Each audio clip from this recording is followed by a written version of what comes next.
നമസ്കാരം. News and views ആരംഭിക്കുകയാണ്.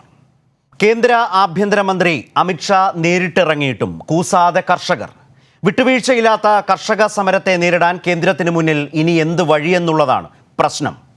കേന്ദ്ര സർക്കാർ സമീപനത്തിനെതിരെ പ്രതിപക്ഷ പാർട്ടി നേതാക്കൾ രാഷ്ട്രപതിയെ കണ്ടു. കർഷക സമരത്തിൻ്റെ കോർഡിനേഷൻ കമ്മിറ്റി ശക്തമായ സമരപരിപാടികളുമായി മുന്നോട്ടു പോവുകയാണ്.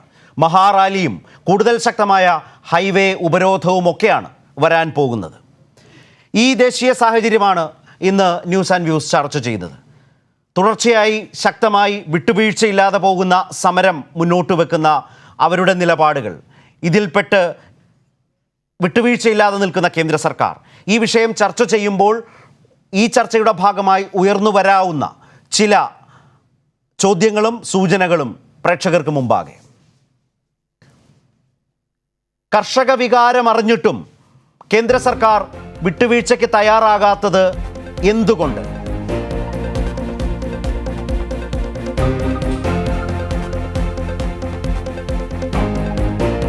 പ്രധാനമന്ത്രിയുടെ സുഹൃത്തുക്കളായ വ്യവസായികൾക്ക് വേണ്ടിയോ വിവാദ നിയമങ്ങൾ?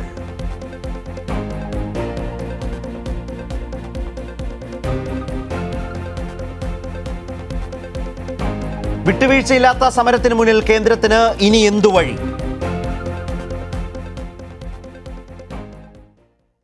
ഇനി ഈ ചർച്ചയിലേക്ക് പോകും മുമ്പ് ഇന്നത്തെ പ്രധാനപ്പെട്ട വാർത്തകൾ ഒന്ന് വേഗത്തിൽ നോക്കാം.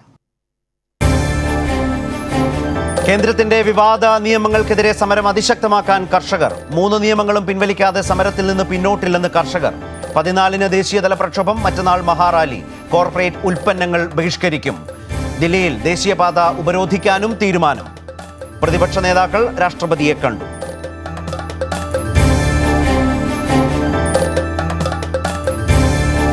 രാജ്യത്ത് കോവിഡ് വാക്സിനുകൾക്ക് അടിയന്തര അനുമതി തൽക്കാലത്തേക്കില്ല. സുരക്ഷ സംബന്ധിച്ച വിശദാംശങ്ങൾ ഹാജരാക്കാൻ സിറം ഇൻസ്റ്റിറ്റ്യൂട്ടിനും ഭാരത് ബയോടെക്കിനും ഡ്രഗ് കൺട്രോളർ ജനറൽ ഓഫ് ഇന്ത്യയുടെ നിർദ്ദേശം.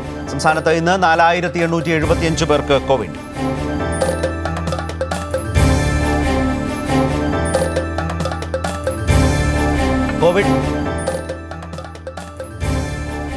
വ്യാജ വാർത്തകൾക്കെതിരെ സ്പീക്കർ. സ്വർണ്ണക്കടത്ത് കേസ് പ്രതികളുമായി വിദേശയാത്ര നടത്തിയിട്ടില്ല. എല്ലാ യാത്രകളും ചട്ടപ്രകാരമെന്നും സ്പീക്കറുടെ ഓഫീസ്. CM രവീന്ദ്രനെ കുടുക്കാൻ ബോധപൂർവമുള്ള ശ്രമമെന്ന് മന്ത്രി കടകംപള്ളി സുരേന്ദ്രൻ. സ്വപ്നയുടെ ഭീഷണി ആരോപണത്തിൽ അന്വേഷണത്തിന് ഉത്തരവിട്ട് ജയിൽ DGP.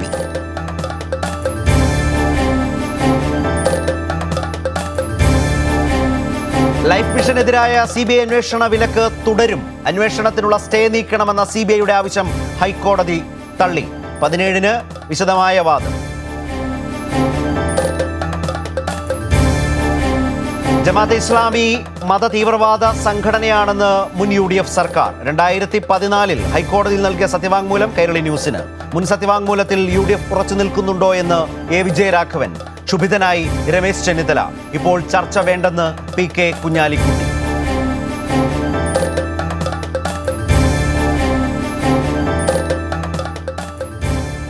തദ്ദേശ തെരഞ്ഞെടുപ്പിൽ LDF വൻ വിജയം നേടുമെന്ന് A. വിജയരാഘവൻ. 2ാം ഘട്ട വോട്ടെടുപ്പ് നാളെ. കോട്ടയം, എറണാകുളം, പാലക്കാട്, തൃശൂർ, വയനാട് ജില്ലകൾ നാളെ പോളിംഗ് ബൂത്തിലേക്ക്. വോട്ടിനായി കണ്ണൂരിൽ UDF നേതാവിന്റെ വർഗീയ പ്രസംഗം.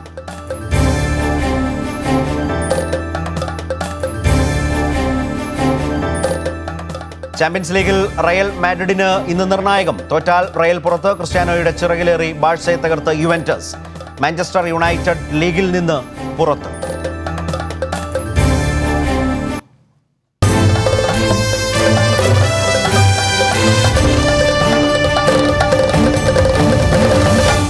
ചർച്ചയിലേക്ക് പോവുകയാണ്. ഏതായാലും ഫേസ്ബുക്കിലൂടെ കണ്ണോടിക്കുമ്പോൾ ന്യൂസ് ആൻഡ് വ്യൂസ് തത്സമയം കണ്ടുകൊണ്ടിരിക്കുന്ന പ്രേക്ഷകരുടെ പൊതുവായ പ്രതികരണം ഈ വിഷയത്തിന് കിട്ടുന്ന വലിയ സ്വീകാര്യത തന്നെയാണ്. ദേശീയതലത്തിൽ വളരെയേറെ ശ്രദ്ധിക്കുന്ന, കേരളം വളരെ ഗൗരവമായി കാണുന്ന ഈ വിഷയം, അതിൻ്റെ ഏറ്റവും പുതിയ വിവരങ്ങളിലൂടെ, തലങ്ങളിലൂടെ ഈ ചർച്ച മുന്നോട്ട് പോകുന്നതിന് പൊതുവിൽ പ്രേക്ഷകരുടെ പിന്തുണയും നല്ല പ്രതികരണവും ലഭിക്കുന്നു എന്ന് പറഞ്ഞുകൊണ്ട് ചർച്ചയിലേക്ക് പോകാം. ഇന്ന് ഈ ചർച്ചയിൽ പങ്കെടുക്കുന്നത് CPIM നേതാവ് KK രാഗേഷ് MP, അതുപോലെ ഫോർവേഡ് ബ്ലോക്ക് നേതാവ് ശ്രീ ദേവരാജൻ, BJP വക്താവ് അഡ്വക്കേറ്റ് ജയസൂര്യൻ എന്നിവരാണ്.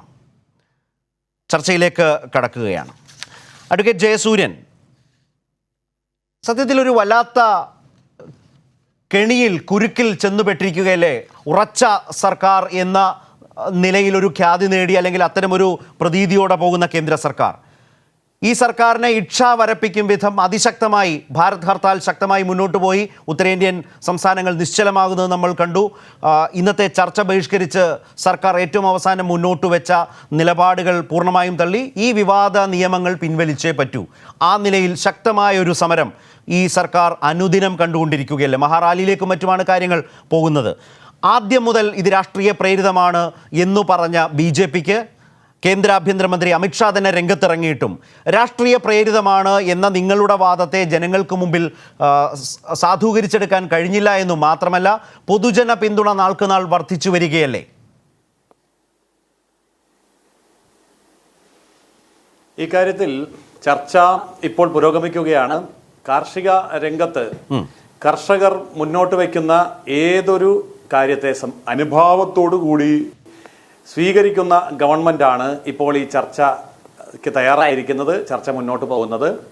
അതുകൊണ്ട് കർഷകരുടെ ഭാഗത്തു നിന്ന് വരുന്ന നിർദ്ദേശങ്ങളെ തുറന്ന മനസ്സോടുകൂടി സ്വാഗതം ചെയ്യുകയും അതിന് ചർച്ചയ്ക്ക് തയ്യാറാവുകയും ചെയ്യുമ്പോൾ കർഷക നേതൃത്വവും കർഷക സമൂഹവും ഇതിന് ഒരു പരിഹാരം ആവശ്യപ്പെടുന്നുണ്ട്, ആഗ്രഹിക്കുന്നുണ്ട് എങ്കിൽ തീർച്ചയായിട്ടും സർക്കാരുമായിട്ടുള്ള ചർച്ചയിൽ ക്രിയാത്മകമായി അവർ മുന്നോട്ട് വരണം. അപ്പോൾ എന്തൊക്കെ വിഷയത്തിലാണ്, ഏതൊക്കെ പോയിന്റാണ് ഇവിടെ തെറ്റായിട്ടുള്ളത് എന്ന് ചൂണ്ടിക്കാണിക്കണം. എന്നിട്ട് ആ ചർച്ചയുമായി സഹകരിച്ച് മുന്നോട്ട് പോകുമ്പോൾ ആ ചർച്ചയിൽ കർഷകർ മുന്നോട്ട് വയ്ക്കുന്ന ആവശ്യങ്ങളുടെ ഓരോ പോയിന്റിലും വിശദമായി കാര്യങ്ങൾ കേട്ടതിന് ശേഷം സർക്കാരിന് പറയാനുള്ളത് അങ്ങോട്ട് പറയുകയും അങ്ങനെ രണ്ടു കൂട്ടർക്കും ഒരുപോലെ അംഗീകരിക്കാൻ കഴിയുന്ന ഒരു അന്തരീക്ഷത്തിൽ ഈ ചർച്ച അതിൻ്റെ പരിപൂർണാവസ്ഥയിൽ എത്തുകയും ചെയ്യും എന്നാണ് ഞാൻ പ്രതീക്ഷിക്കുന്നത്. ചർച്ച പൂർണ്ണമായിട്ടില്ല എന്നുള്ളത് കൊണ്ട് ചർച്ച അവസാനിച്ചു എന്നില്ല, ചർച്ച ഉപേക്ഷിച്ചു എന്നുമില്ല. എന്തായാലും ചർച്ച തുടരും എന്നുള്ളതാണ് സർക്കാരിൻ്റെ നിലപാട്. കർഷകർ മുന്നോട്ട് വയ്ക്കുന്ന ഏതൊരാവശ്യത്തെ സംബന്ധിച്ചും ഏതറ്റം വരെയും ചർച്ച ചെയ്യാനും കർഷകരെ കേൾക്കാനും കർഷക സമൂഹത്തിൻ്റെ മുഴുവൻ ആശങ്കകൾക്കും മറുപടി പറയാനും എന്തൊക്കെയാണ് പ്രശ്നങ്ങൾ എന്ന് ചൂണ്ടിക്കാണിച്ചാൽ കൃത്യമായി അത് പരിഹരിക്കാനും ഉള്ള തുറന്ന മനസ്സോടുകൂടിയാണ് കേന്ദ്ര ഗവൺമെൻറ് ഈ രംഗത്ത് നിൽക്കുന്നത്. അതുകൊണ്ട് തന്നെയാണ് ആഭ്യന്തരമന്ത്രിയായിട്ടുള്ള അമിത്ഷാ അടക്കമുള്ള ആൾക്കാർ ഈ ചർച്ചയിലേക്ക് വന്ന് കർഷകരെ കേൾക്കാൻ തയ്യാറായിരിക്കുന്നത്.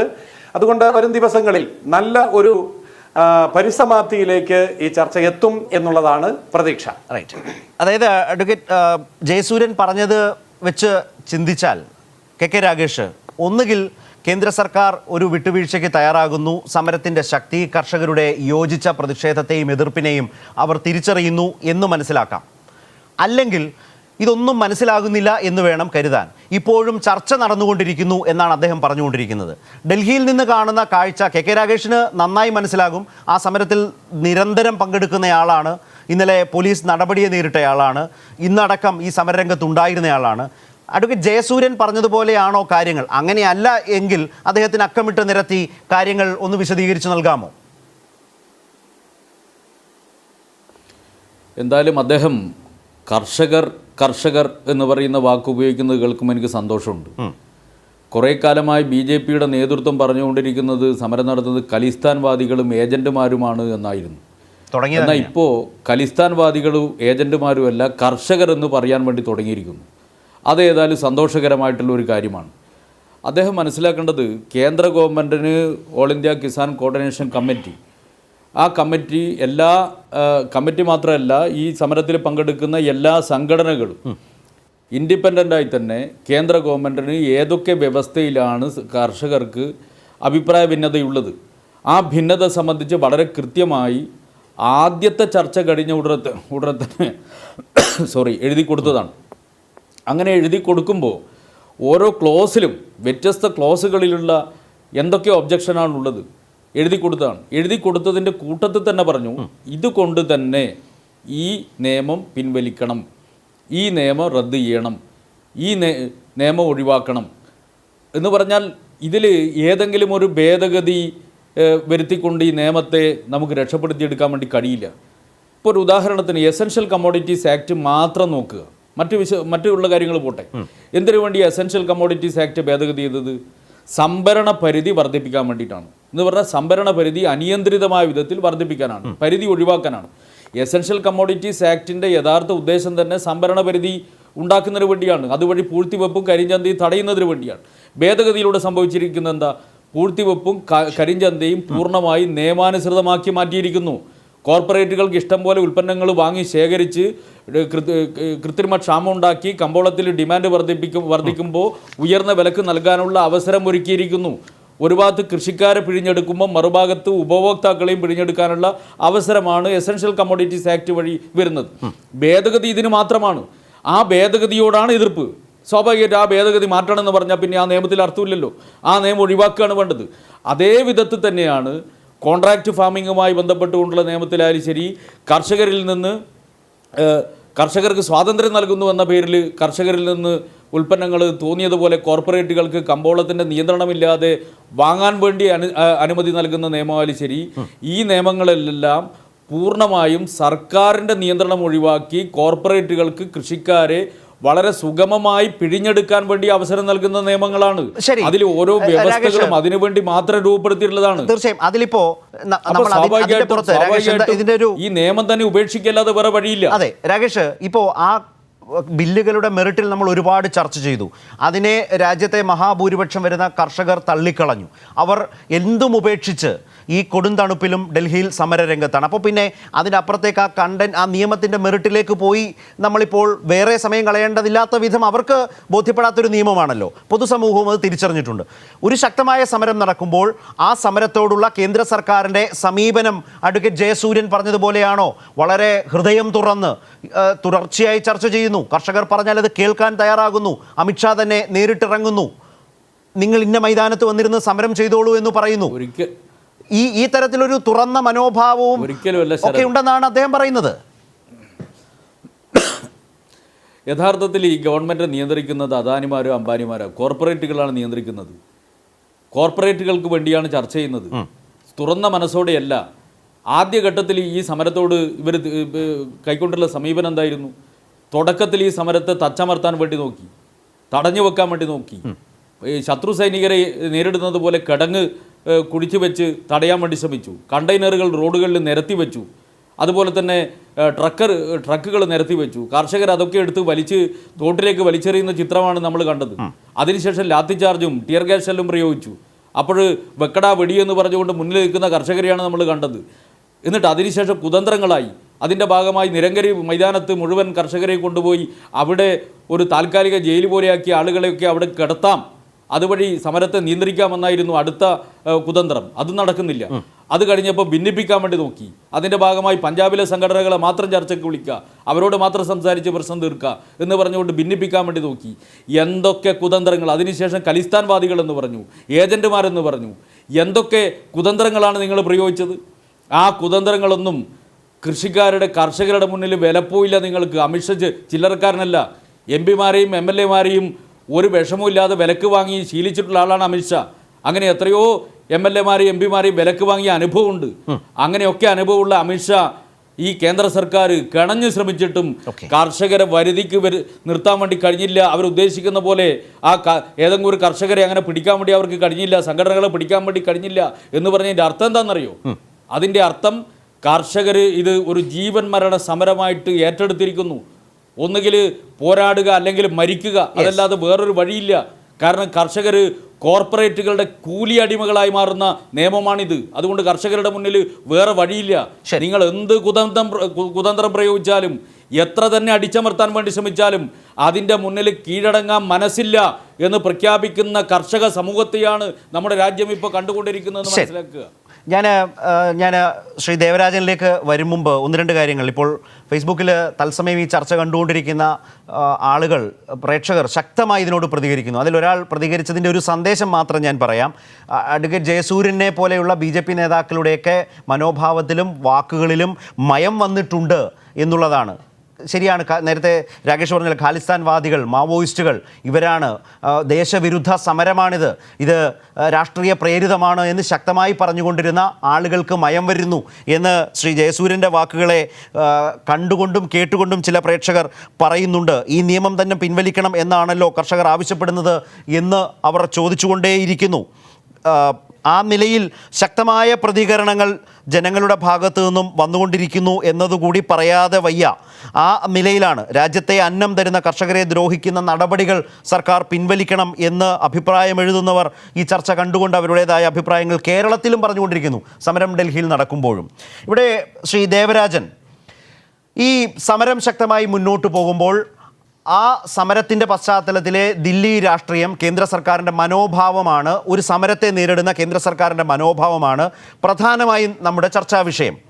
ഇപ്പോൾ ഒരു ഉദാഹരണം പറയാം. പൗരത്വ നിയമ ഭേദഗതിക്കെതിരെ അതിശക്തമായ സമരം നടക്കുമ്പോൾ ആ സമരത്തെ ഷഹീൻ ബാഗിലേക്ക് കോർണർ ചെയ്ത് അത് സമര കേന്ദ്രമാക്കി കൊണ്ടുവരാൻ അതിനു നേരെ വലിയ നിലയിലുള്ളൊരു പ്രചാരണവും പ്രതീതിയും സൃഷ്ടിക്കാൻ കഴിഞ്ഞു. ദേശവിരുദ്ധ സമരം എന്ന നിലയിലേക്ക് കൊണ്ടുവരുന്നതിൻ്റെ ഭാഗമായി ആ തന്ത്രങ്ങൾ, നേരത്തെ പറഞ്ഞതുപോലെ കേന്ദ്ര സർക്കാർ തന്ത്രങ്ങൾക്ക് പിന്നീട് നമ്മൾ ആലോചിക്കുമ്പോൾ പലതരത്തിലും അവർക്കതിൽ നിന്ന് അവരുടേതായ നിലയിൽ മുന്നോട്ട് പോക്ക് സാധ്യമായിട്ടുണ്ട്. ഇവിടെയും സമാനമായ നിലയിൽ ഒരു മൈതാനം ചൂണ്ടിക്കാണിച്ചു കൊടുക്കുന്നു. ബുറാഡിയിലെ നിരങ്കാരി മൈതാനത്തേക്ക് നിങ്ങൾ പോയി സമരം ചെയ്തോളൂ, വളരെ നിഷ്കളങ്കമായൊരു നിർദ്ദേശം പോലെ തോന്നും. കർഷകർ അത് തള്ളിക്കളഞ്ഞു. അവിടേക്ക് ചൂണ്ടിക്കാട്ടി ഒരു ദേശവിരുദ്ധ സമരം ആ മൈതാനത്ത് നടക്കുന്നു എന്ന് പ്രചരിപ്പിക്കാനുള്ളൊരു അവസരം ഈ കർഷകർ ഇല്ലാതാക്കി. അതുപോലെ തന്നെ ആദ്യം തന്നെ ദേശവിരുദ്ധമാണ്, രാഷ്ട്രീയ പ്രേരിതമാണ് എന്ന് പറഞ്ഞ BJPക്ക് അത് ജനങ്ങളുടെ ഇടയിൽ ബോധ്യപ്പെടുത്താനായിട്ടുണ്ടോ? പൊതുസമൂഹത്തിൻ്റെ പിന്തുണ വർദ്ധിച്ചു വരുന്നു. ഇന്ന് പ്രതിപക്ഷ പാർട്ടി നേതാക്കൾ രാഷ്ട്രപതിയെ കാണുന്നു. ഈ ബില്ല് സെലക്ട് കമ്മിറ്റിക്ക് വിടണം എന്ന ആവശ്യം അവർ ഉന്നയിക്കുന്ന പൊതു സാഹചര്യം രൂപപ്പെടുന്നു. കേന്ദ്ര സർക്കാരും വിശിഷ്യ നരേന്ദ്രമോദിയും അമിത്ഷായും വല്ലാതെ പ്രതിരോധത്തിലേക്ക് നാൾക്ക് നാൾ നീങ്ങുകയാണോ, മാറുകയാണോ ഈ സമരം ആകെ പരിശോധിച്ചാൽ? അല്ലെ, കഴിഞ്ഞ കുറച്ച് കാലങ്ങൾക്കുള്ളിൽ ഇന്ത്യ കണ്ട ഏറ്റവും വലിയ ജനകീയ സമരമായി ഈ കർഷക പ്രക്ഷോഭം മാറുകയാണ്. അതിന്റെ പ്രധാനപ്പെട്ട വസ്തുത, ഇപ്പോഴും ഏതാണ്ട് 60% ആളുകളുടെയും നമ്മുടെ രാജ്യത്ത് ഉപജീവന മാർഗം കൃഷി തന്നെയാണ്.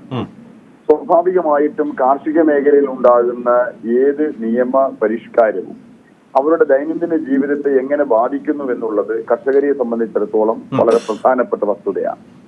അതുകൊണ്ട് തന്നെയാണ് കർഷകർ ഇതിനെ ഒരു ജീവൻ മരണ പോരാട്ടമായി തന്നെ കാണുന്നത്.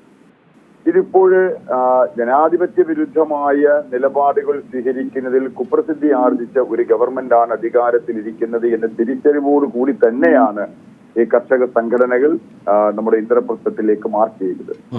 അത് ഒരു സുപ്രഭാതത്തിൽ അവരെടുത്തൊരു തീരുമാനമല്ല.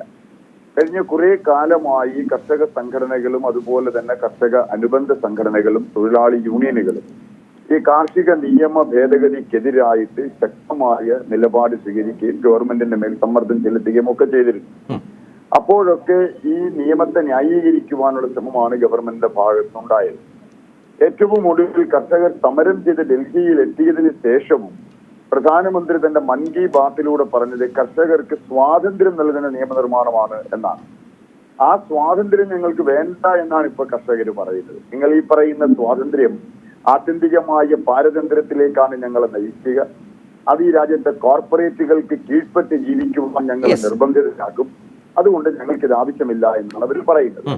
അതുകൊണ്ട് തന്നെയാണ് അവർ പറയുന്ന കാര്യങ്ങളിൽ വസ്തുതയുണ്ടെന്നും അതിൽ യാഥാർത്ഥ്യമുണ്ടെന്നും പൊതുസമൂഹം തിരിച്ചറിയുന്നു എന്നുള്ളതാണ് ഈ സമരത്തിന്റെ ഏറ്റവും വലിയ പ്രത്യേകത. രാഷ്ട്രീയ പാർട്ടികൾ, വിശേഷിച്ചും ഇന്ത്യയിലെ പ്രതിപക്ഷ രാഷ്ട്രീയ പാർട്ടികൾ, ഒരുപക്ഷെ പ്രതിപക്ഷ രാഷ്ട്രീയ പാർട്ടികൾ ഇടതു പാർട്ടികളോ അല്ലെങ്കിൽ വലതുപക്ഷ രാഷ്ട്രീയ പാർട്ടികളോ മാത്രമല്ല, ഒരു സെൻട്രിസ്റ്റ് പൊളിറ്റിക്കൽ പാർട്ടികൾ പോലും, ആ രാഷ്ട്രീയ പ്രസ്ഥാനങ്ങൾ പോലും ഈ കർഷക സമരത്തെ അധിക നാൾ ഇനി അവഗണിക്കാൻ കഴിയില്ല എന്ന തിരിച്ചറിവിലാണ് പിന്തുണയുമായി ഇപ്പോൾ എത്താൻ തുടങ്ങിയിട്ടുള്ളത്. അക്കാര്യത്തിൽ കക്ഷി രാഷ്ട്രീയ ഭേദമന്യേ ഒരു BJP ഇതര രാഷ്ട്രീയ പാർട്ടികളെല്ലാം ഇന്നിപ്പോൾ ഈ സമരത്തിന് പിന്തുണയുമായി രംഗത്ത് വരുന്നു. അതിന് വേറെ ഒരു കാരണം കൂടി ഉള്ളത്, പലപ്പോഴും നമ്മൾ ചർച്ചയ്ക്ക് വിധേയമാക്കിയിട്ടുള്ളത്, കൃഷി നമ്മുടെ സംസ്ഥാന ലിസ്റ്റിൽപ്പെട്ട, ഭരണഘടനയുടെ സംസ്ഥാന ലിസ്റ്റിൽപ്പെട്ട ഒരു വിഷയമാകുന്ന സാഹചര്യത്തിൽ കാർഷിക രംഗത്തെ ഏതൊരു പരിഷ്കാരവും സംസ്ഥാന ഗവൺമെന്റുകളോട് കൂടി ആലോചിക്കേണ്ടതായിരുന്നു. ഇവിടെ പാർലമെന്റിന്റെ തന്നെ സെലക്ട് കമ്മിറ്റിക്കോ അല്ലെങ്കിൽ ഇതുമായി ബന്ധപ്പെട്ട കമ്മിറ്റികളിലോ പോലും ചർച്ചയ്ക്ക് വെക്കുവാൻ തയ്യാറാകാത്ത ഗവൺമെന്റ് സംസ്ഥാന ഗവൺമെന്റുകളുമായി ഈ വിഷയം കൂടി ആലോചിക്കുമെന്ന് നമുക്ക് ആലോചിക്കാൻ കൂടി വയ്യാത്ത ഒരു അവസ്ഥയാണ്. കാരണം അവരുടെ ഒരു പൊതു സ്വഭാവം അങ്ങനെയാണ്. അപ്പൊ ആ അർത്ഥത്തിൽ സംസ്ഥാനങ്ങളോട് ആലോചിക്കുന്നില്ല, സെലക്ട് കമ്മിറ്റിയിൽ ചർച്ചയ്ക്ക് വിധേയമാക്കുന്നില്ല, കർഷക സംഘടനകളോട് പോലും ഒരു ചർച്ച ചെയ്തില്ലല്ലോ. ഇത്തരത്തിലുള്ളൊരു പരിഷ്കാരം കൊണ്ടുവരുമ്പോൾ നിലവിലുള്ള സംവിധാനങ്ങളിൽ മാറ്റം വരുത്താൻ ഗവൺമെന്റ് തീരുമാനിക്കുമ്പോൾ അതിന്റെ നേരിട്ടുള്ള ഉപഭോക്താക്കൾ അല്ലെങ്കിൽ ഗുണഭോക്താക്കൾ, സ്റ്റേക്ക് ഹോൾഡേഴ്സ് എന്ന് പറയുന്നത് സ്വാഭാവികമായിട്ടും കർഷകരും കർഷക സംഘടനകളുമാണ്. അപ്പൊ അവരുടെ പ്രതിനിധികളുമായിട്ടെങ്കിലും പ്രാഥമികമായ ഒരു ചർച്ച നടത്തിയിരുന്നുവെങ്കിൽ ഇന്ന് ഈ കാണുന്ന ഈ പ്രക്ഷോഭവും ഈ കാണുന്ന പ്രതിസന്ധിയും ഗവൺമെന്റിന് ഒഴിവാക്കാമായിരുന്നു. പക്ഷേ മുൻകൂട്ടി തന്നെ പലരിൽ നിന്നും അച്ചാരം വാങ്ങി പ്രവർത്തിക്കുന്ന ഒരു ഗവൺമെന്റിന് നിശ്ചയമായിട്ടും ഈ കർഷകരുമായിട്ടോ അല്ലെങ്കിൽ ഇതുമായി ബന്ധപ്പെട്ട ആളുകളുമായോ സംസാരിക്കാനുള്ള മടി തന്നെയായിരുന്നു. അക്കാര്യത്തിൽ അവരുടെ താല്പര്യങ്ങൾ സംരക്ഷിക്കാനാണ് ശ്രമിച്ചത്. ആ പശ്ചാത്തലത്തെക്കുറിച്ചാണ് ദേവരാജൻ സൂചിപ്പിച്ചത്. അപ്പോഴും എൻ്റെ ഒരു ചോദ്യം ബാക്കിയുണ്ട്. അത് ഇപ്പോൾ നടന്നു വരുന്ന, ഞാൻ അതിലേക്ക് വരാം. ആ ചോദ്യം ഒന്ന് ശ്രദ്ധിച്ചു വെച്ചോളുക. ഒരു ശക്തമായ സമരം നടക്കുന്നു. ആ സമരത്തെ നേരിടുന്ന കേന്ദ്ര സർക്കാരിൻ്റെ സമീപനം, അതിൽ തെളിയുന്ന ഇപ്പോഴത്തെ രാഷ്ട്രീയ നിലപാടും മനോഭാവവും എന്ത് എന്നുള്ള ചോദ്യമുണ്ട്. ഞാനതിലേക്ക് മടങ്ങി വരാം ശ്രീ ദേവരാജൻ, താങ്കളിലേക്കും. അതിപ്പോഴത്തെ ഈ സമരത്തിൻ്റെ ഓരോ ദിവസത്തെയും വിലയിരുത്തിക്കൊണ്ടെടുക്കേണ്ടതാണ്. ശ്രീ ജയസൂര്യൻ നേരത്തെ വല്ലാതെ അയഞ്ഞ് കർഷകരോടുള്ള വർദ്ധിച്ച ബഹുമാനം, സ്നേഹം, ആദരവ് ഒക്കെ പ്രകടിപ്പിക്കുന്ന നിലയിലേക്ക് മാറിയിരുന്നു. ഒരു ഘട്ടത്തിൽ ഇത് ഇടനിലക്കാരൻ്റെ സമരമാണ്, ഇത് ദേശവിരുദ്ധൻ്റെയും ഖാലിസ്ഥാൻവാദികളുടെയും മാവോയിസ്റ്റുകളുടെയും സമരമാണ് എന്ന് പറഞ്ഞിരുന്നു. പക്ഷേ എപ്പോഴും ശ്രീ ജയസൂര്യൻ, ഇതൊരു രാഷ്ട്രീയ പ്രേരിത സമരമാണെന്ന് നിങ്ങൾക്ക് സമൂഹത്തെ ബോധ്യപ്പെടുത്താനേ കഴിഞ്ഞിട്ടില്ല. ഒന്ന്. രണ്ട്, ആർക്കു വേണ്ടിയാണ് ഈ നിയമങ്ങൾ? അത് കർഷകരെ, അവർക്ക് സ്വാതന്ത്ര്യം അത് നൽകുന്നതിന് വേണ്ടിയാണെന്ന് പറയുന്ന പ്രധാനമന്ത്രിക്കടക്കം അവരെ വിശ്വാസത്തിലെടുക്കാനോ അവരെ ചർച്ചയിൽ അവരെ ബോധ്യപ്പെടുത്താനോ കഴിയാതെ എങ്ങനെയാണ് ഇത്തരം നിയമങ്ങളുമായി പോവുക? അതൊരു ഗൗരവമുള്ള പ്രശ്നമല്ലേ? നമ്മുടെ നാട്ടിൽ ഈ വികസനം അത് തടസ്സപ്പെട്ടു. ഗെയിൽ പൈപ്പ് ലൈൻ പദ്ധതി, അതുപോലെ ദേശീയപാത വികസനം. ഇതിൽ അടിസ്ഥാനപരമായ പ്രശ്നം എന്താണ്? ഭൂമി ഏറ്റെടുക്കാൻ ബുദ്ധിമുട്ട്, വലിയ എതിർപ്പുകൾ. ഇവിടെ എന്താണ് ചെയ്തത്? അവരുമായി സംസാരിച്ച് അവരെ വിശ്വാസത്തിലെടുത്ത് അവർക്ക് അവരുടെ ഭൂമിക്ക് ശരിയായ മതിയായ ഉയർന്ന വില നൽകി അവരെ കൂടി നിർത്തിയാണ് കേരളം ആ വികസനത്തിൻ്റെ ഒരു പുതിയ തലത്തിലേക്ക് പോയത്. അതുപോലെ തന്നെ കോവിഡ് കാലത്ത് ചർച്ചയിൽ കേട്ടതുപോലെ കോവിഡ് രാജ്യം മുഴുവനുണ്ട്. പക്ഷേ ഈ കിറ്റ് എന്ന് പറയുന്നത് കേരളത്തിൽ മാത്രമാണ്. ഭക്ഷ്യ കിറ്റ് അവരെ പട്ടിണിക്കിടാതെ, അവരെ കൂടെ നിർത്തി, അവരുടെ പോസിറ്റിവിറ്റി നഷ്ടപ്പെടുത്താതെ മുന്നോട്ട് കൊണ്ടുപോകുന്ന സമീപനങ്ങൾ കേരളം കാഴ്ചവെച്ചുവെങ്കിൽ, ഞാൻ ചില ഉദാഹരണങ്ങൾ പറഞ്ഞാണ്. കർഷകരെ എന്തുകൊണ്ട് അങ്ങനെ വിശ്വാസത്തിലെടുത്ത് അവരുമായി നിരന്തരം ചർച്ചയിൽ ഏർപ്പെടാതെ, ഇപ്പോൾ ഈ പറയുന്ന വാചകങ്ങളൊക്കെ അന്നും ആകാമായിരുന്നല്ലോ, പാർലമെൻറ്റിലും അതുണ്ടായില്ല. അപ്പോൾ കൈകാര്യം ചെയ്തത് ആർക്കു വേണ്ടിയായിരുന്നു? ഇന്ന് പ്രതിപക്ഷ പാർട്ടികൾ പറഞ്ഞതുപോലെ പ്രധാനമന്ത്രിയുടെ സുഹൃത്തുക്കളായിട്ടുള്ള വ്യവസായികൾക്ക് വേണ്ടിയാണോ ഈ വിവാദമായ 3 നിയമങ്ങൾ?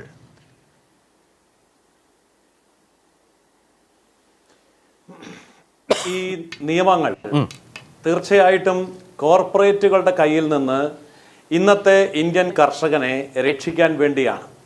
അതിന് വലിയ ചരിത്ര പശ്ചാത്തലമുണ്ട്. ഞാനതിനെപ്പറ്റി ഒന്നും ഇപ്പോൾ വിശദീകരിച്ച് സമയം കളയുന്നില്ല. നമ്മളത് ഒരുപാട് ചർച്ചകൾ ചെയ്തതാണ്.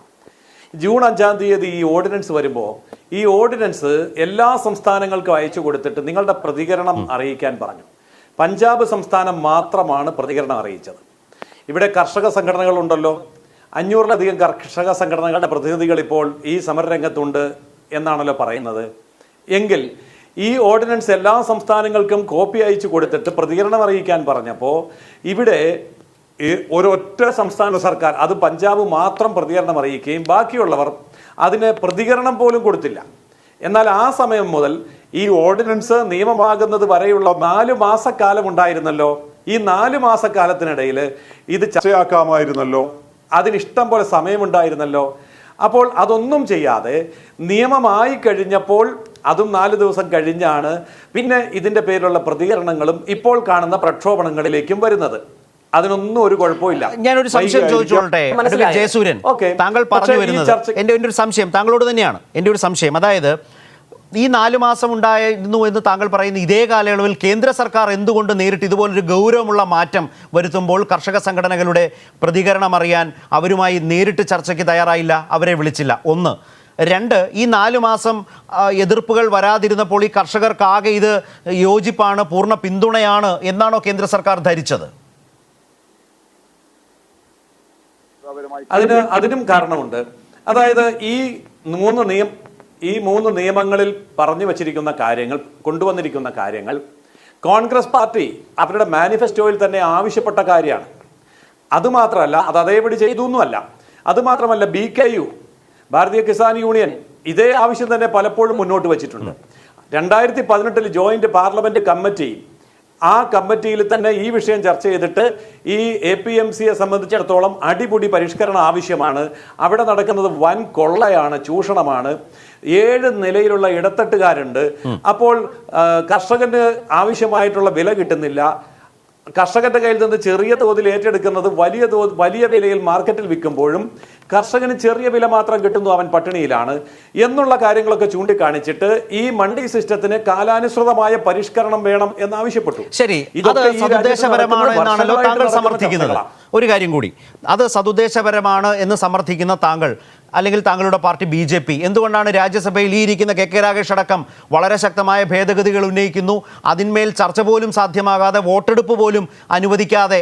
അപ്പോൾ കാര്യം മനസ്സിലായല്ലോ, ശക്തമായ എതിർപ്പ് ഉയരുന്നു എന്ന് വരുന്നൊരു ഘട്ടത്തിൽ ആ ബില്ല് സെലക്ട് കമ്മിറ്റിക്ക് പോലും വിടാതെ പാസ്സാക്കാൻ തിടുക്കം കാട്ടി. അവിടെയാണ് വ്യവസായികൾക്കും കോർപ്പറേറ്റുകൾക്കും വേണ്ടിയുള്ള അതിവേഗത്തിലുള്ള നീക്കമാണ് നടന്നത് എന്ന വലിയ സംശയം ബലപ്പെട്ടത്. അതൊന്നും ഒരിക്കലും ശരിയല്ല. പാർലമെന്റിൽ നടന്ന കാര്യങ്ങൾ നമ്മൾ നേരിട്ട് കണ്ടതാണ്. ഒരു പാർലമെന്ററി ജനാധിപത്യ മര്യാദയ്ക്ക് വിരുദ്ധമായ രീതിയിലുള്ള പ്രവർത്തനങ്ങൾ വന്നപ്പോഴാണ് അവിടെ അങ്ങനെ ഒരു സീൻ ഉണ്ടായത്. നമ്മൾ നേരിട്ട് കണ്ടതല്ലേ. അതല്ലാതെ ഈ അംബാനി അദാനി എന്തു പറഞ്ഞാലും ഉടനെ അംബാനി അദാനി എന്നിങ്ങനെ പറഞ്ഞുകൊണ്ടിരുന്നിട്ട് ഒരു കാര്യമില്ല. ഈ അംബാനി അദാനിയൊക്കെ ഈ രംഗത്തേക്ക് കൊണ്ടുവന്നത് ആരാണ് എന്നതും കൂടെ ഒന്ന് ചിന്തിക്കേണ്ട കാര്യമാണ്. അപ്പോൾ ഇത് എല്ലാം BJPയുടെ തലയിൽ കെട്ടിവെക്കുമ്പോൾ ഞാനൊരു കാര്യം ചോദിക്കട്ടെ. അംബാനിയുടെ റിലയൻസ് ഈ പറയുന്ന ഈ മാർക്കറ്റിലേക്ക് വരുന്നത് 2006 ഭക്ഷ്യസാധനങ്ങൾ വിൽക്കാൻ വേണ്ടി. ITC കോൺട്രാക്ട് ഫാമിലേക്ക് വരുന്നത് 2006. അതുപോലെ ഹിന്ദുസ്ഥാൻ യൂണിലിവർ വരുന്നുണ്ട് 1980. പെപ്സിക്കോ കോൺട്രാക്ട് ഫാമിലേക്ക് വന്നു 2004. അദാനി ഭക്ഷ്യ എണ്ണയുടെ കുത്തക തന്നെ പിടിക്കുന്നത് ഞാൻ പറഞ്ഞോട്ടെ 1990. അന്ന് ആരാ ഇന്ത്യ ഭരിച്ചത്? അന്നൊക്കെ ഇന്ത്യ ഭരിക്കുന്നത് BJP അല്ലല്ലോ. അതായത് മൻമോഹൻ സിംഗ് ഭരിക്കുമ്പോൾ ഇവിടുത്തെ കമ്മ്യൂണിസ്റ്റ് പാർട്ടികൾ 59 MP പിന്തുണ കൊടുക്കുമ്പോഴാണ് ഈ കാര്യങ്ങളൊക്കെ ഇവിടെ സംഭവിച്ചത്. അന്നാണ് അംബാനിമാരെയും അദാനിമാരെയും ITCയെയും ഒക്കെ ഈ വഴിതിരിഞ്ഞു പോവുകയാണ്. നോക്കൂ ജയസൂര്യൻ, അത് ആ കാലത്ത് അവർ കടന്നു വന്നു.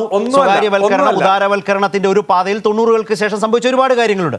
പക്ഷേ അന്നുമുണ്ടായിരുന്ന നിയന്ത്രണങ്ങളും എല്ലാം എടുത്തുമാറ്റി കർഷകർ പൂർണ്ണമായും തള്ളിപ്പറയുന്ന, കീറിപ്പറിച്ചെറിയുന്ന ഈ 3 നിയമങ്ങൾ അത് നിങ്ങളുടെ മാത്രം സൃഷ്ടിയാണ്. ശ്രീ KK രാഗേഷ്, ഇതിൽ താങ്കൾക്കുള്ള മറുപടി, താങ്കൾ വിശദീകരിക്കേണ്ട ചില കാര്യങ്ങളുണ്ട്. ഒന്ന് ചുരുക്കത്തിൽ എന്താണ് ആ കാര്യങ്ങളിൽ അദ്ദേഹത്തിന് മറുപടിയായി പറയാനുള്ളത്? ഒന്ന്, ഇത് ഇവരുടെ സൃഷ്ടിയല്ല, മുൻപുണ്ടായിരുന്നതിൻ്റെ തുടർച്ചയാണ്, അല്ലെങ്കിൽ രാജ്യസഭയിൽ അങ്ങനെയൊന്നും ആയിരുന്നില്ല. കാര്യം നമ്മൾ ഒരുപാട് ചർച്ച ചെയ്തതാണെങ്കിലും ഇപ്പോഴും വാദത്തിന് വേണ്ടി അത് പലതും പറഞ്ഞിരിക്കാൻ BJP നേതാക്കൾ സമയം കണ്ടെത്തുന്നുണ്ട്.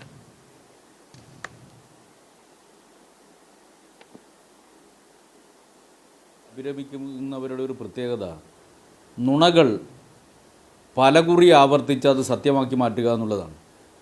ഇതുമായി ബന്ധപ്പെട്ടുകൊണ്ടുള്ള ചാനൽ ചർച്ച തുടങ്ങിയത് മുതൽ പറയാൻ വേണ്ടി തുടങ്ങിയ കാര്യങ്ങളാണ് ഇപ്പോഴും അഡ്വക്കേറ്റ് ജയസൂരി ഇവിടെ പറഞ്ഞുകൊണ്ടിരിക്കുന്നത്. അദ്ദേഹം ഒരു വക്കീലാണല്ലോ.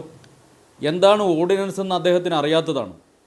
അദ്ദേഹം പറഞ്ഞത് ഓർഡിനൻസ് ഇറക്കിയിട്ട് പിന്നീട് അഭിപ്രായം പറയാൻ വേണ്ടി സമയം കൊടുത്തു. അതിന് ഞാൻ ഉപയോഗിക്കേണ്ട ഭാഷ വേറെയാണ്. ഞാൻ പക്ഷേ അത് ഉപയോഗിക്കുന്നില്ല. അദ്ദേഹം വക്കീലാണല്ലോ.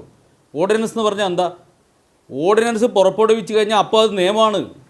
ഇമാതിരി ഒരു അബദ്ധം വിളിച്ചു പറയാൻ വേണ്ടി പാടുണ്ടോ ചാനൽ ചർച്ചയിൽ വന്നിട്ട്? നിയമമായി പിന്നെ എന്നിട്ട് അതിന് ശേഷം 3 മാസം കഴിഞ്ഞിട്ടാണോ നിയമം പാസ്സായത്? ഓർഡിനൻസ് എന്ന് പറഞ്ഞാൽ ഓർഡിനൻസ് രാഷ്ട്രപതി ഒപ്പുവെച്ച അപ്പം നിയമമാണ്. അത് പിന്നെ ഇംപ്ലിമെൻ്റ് ചെയ്യലാണ്.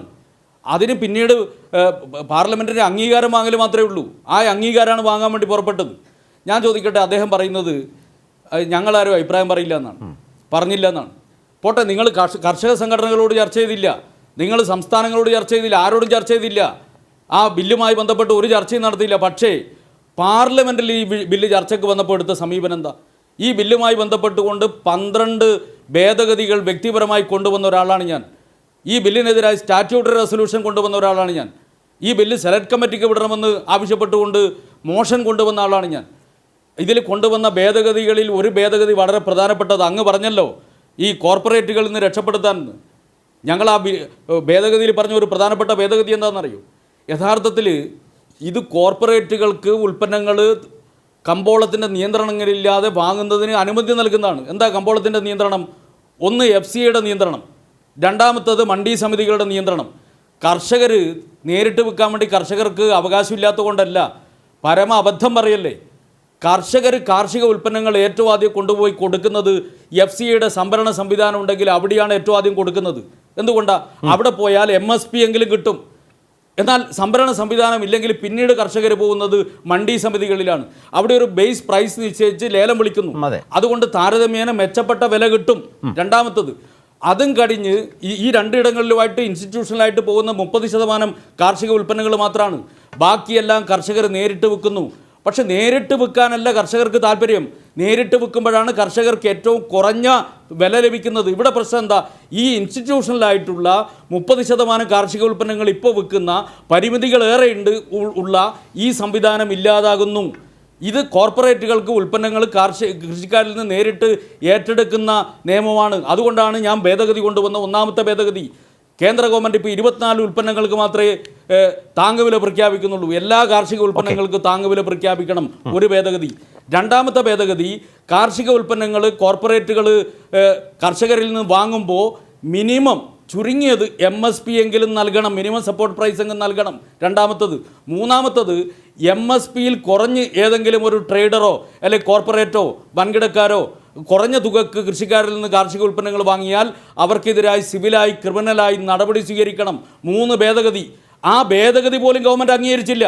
ഇപ്പോൾ എന്നിട്ട് പറയുകയാണ് ഞങ്ങൾ MSPയെ കുറിച്ചല്ല, മാക്സിമം SP കിട്ടാൻ വേണ്ടിയിട്ടാണ് ഈ പണിയുന്ന. അങ്ങനെയാണെങ്കിൽ ഈ കോർപ്പറേറ്റുകൾ ഉൽപ്പന്നങ്ങൾ വാങ്ങുമ്പോൾ ഗവൺമെൻറ് പ്രഖ്യാപിക്കുന്ന താങ്ങുവിലയെങ്കിലും നൽകണം എന്നുള്ള വ്യവസ്ഥ ഈ നിയമത്തിൽ വെച്ചാൽ എന്താ? അതിന് പോലും മനസ്സില്ലാത്തവരാ. വസ്തുത എന്താണെന്നറിയോ? നമ്മൾ മനസ്സിലാക്കേണ്ട, കോർപ്പറേറ്റുകൾ നേരിട്ട് ഉൽപ്പന്നങ്ങൾ വാങ്ങുന്ന സമയത്തുള്ള അനുഭവം മനസ്സിലാക്കണം. മധ്യപ്രദേശിലെ മാൻസോറിൽ ഒരു 5-8 വർഷങ്ങൾക്ക് മുമ്പ് കർഷകരുടെ ഉജ്ജ്വലമായിട്ടുള്ള ഒരു സമരം നടന്നു. ആ സമരം നടത്തിയപ്പോൾ 6 കർഷകരെ വെടിവെച്ച് കൊന്നു. ആ കർഷകരുടെ ആവശ്യം എന്തായിരുന്നു അറിയോ? അവർക്ക് അതുവരെ കിട്ടിക്കൊണ്ടിരിക്കുന്ന വെളുത്തുള്ളിയുടെ വില 1 ഉറുപ്പിയാണ് കിട്ടിക്കൊണ്ടിരുന്നത്. അത് 2 ഉറുപ്പിയാക്കി വർദ്ധിപ്പിക്കണം. ആവശ്യങ്ങൾ ഒന്നതായിരുന്നു. അങ്ങനെ 2 ഉറുപ്പിക്ക് വേണ്ടി സമരം ചെയ്യുന്ന കർഷകർ സമരം ചെയ്തുകൊണ്ടിരിക്കുമ്പോൾ അതേ സമയത്ത് റിലയൻസിൻ്റെ ഔട്ട്ലെറ്റായ റിലയൻസ് ഫ്രഷിലൂടെ 140 രൂപക്കാണ് ഈ കോർപ്പറേറ്റ് വെളുത്തുള്ളി വിറ്റുകൊണ്ടിരുന്നത്. 140 രൂപക്ക് വിറ്റുകൊണ്ടിരിക്കുന്ന കോർപ്പറേറ്റ് കർഷകർക്ക് 1 രൂപ മാറ്റി 2 രൂപയായി കൊടുക്കാൻ മനസ്സില്ലാത്ത കോർപ്പറേറ്റുകളാണത്രേ കൃഷിക്കാർക്ക് കൂടുതൽ വില നൽകാൻ വേണ്ടി പോകുന്നത്. ആരെ പറ്റിക്കാനാ ശ്രീ ജയസൂര്യ ഇനിയും ഇമാതിരി വിദണ്ഡവാദങ്ങളുമായിട്ട് വരുന്നത്? അങ്ങ് പറഞ്ഞു ഞങ്ങളുടെ എല്ലാ കാലത്തെയും നിലപാടതാ. ഏത് ഘട്ടത്തിൽ ഞങ്ങളുടെ കോൺഗ്രസ്സാണ് ഇവിടെ ഉദാരവൽക്കരണ നയം നടപ്പിലാക്കിയത്. അവരുടെ നയത്തിനെതിരാണ് ഞങ്ങൾ ശക്തമായി ഞങ്ങൾ എതിർത്തു. ഇപ്പോൾ പാർലമെൻറ്റിൽ തന്നെ ഞങ്ങളുടെ അനുഭവം ഞാൻ പറയാം. ഈ നിയമം വന്നപ്പോൾ ലോകസഭയിൽ കോൺഗ്രസ് ഉൾപ്പെടെ നിങ്ങളെ പിന്തുണച്ചു. ശബ്ദ വോട്ടോടെയാണ് പാസ്സായത്. ആരും അതിനെ എതിർക്കാൻ വേണ്ടി പോയില്ല. രാജ്യസഭയിൽ എത്തുമ്പോഴേക്ക് ശക്തമായ പ്രക്ഷോഭ സമര രാജ്യത്തിൽ ഉയർന്നു വന്നു. അതോടൊപ്പം തന്നെ ഇടതുപക്ഷം രാജ്യസഭയിലെടുത്ത ശക്തമായിട്ടുള്ള നിലപാട്, അതിൻ്റെ ഭാഗമായി എല്ലാ പ്രതിപക്ഷ കക്ഷികളും ഇടതുപക്ഷ നിലപാടിൻ്റെ കൂടെ അണിനിരക്കേണ്ടി വന്നിട്ടുണ്ട് എന്നുള്ളത് വ്യക്തിപരമായ രാജ്യസഭയിൽ എൻ്റെ അനുഭവമാണ്. ഏറ്റവും പ്രധാനപ്പെട്ട പ്രതിപക്ഷ കക്ഷിയായ കോൺഗ്രസ് ലോകസഭയിൽ ഒരു വോട്ടിംഗ് പോലും ആവശ്യപ്പെട്ടിരുന്നില്ല എന്നുള്ളത് ഞാൻ പറയുകയാണ്. ഡൽഹിയിലിരുന്ന് സാധാരണ ഞാനിത് പറയാറില്ല. പക്ഷേ വസ്തുതയതാ, ജനകീയ പ്രക്ഷോഭത്തിൻ്റെ ഒരു തീ ഉയർന്നു വന്നപ്പോഴാണ് എല്ലാ കക്ഷികളും, ഇപ്പോൾ എല്ലാ കക്ഷികളും 10-25 കക്ഷികൾ ഇതിനെതിരായിട്ട് വന്നിട്ടുണ്ട്. ജനകീയ പ്രക്ഷോഭം ശക്തിപ്പെട്ടപ്പോൾ എല്ലാവരും പിന്തുണക്കാൻ നിർബന്ധിതമാകുമായിരുന്നു. പക്ഷേ അന്നും ഇന്നും ഇടതുപക്ഷം ശക്തമായ കൺസിസ്റ്റൻ്റായ നിലപാട് സ്വീകരിച്ചിട്ടുണ്ട്.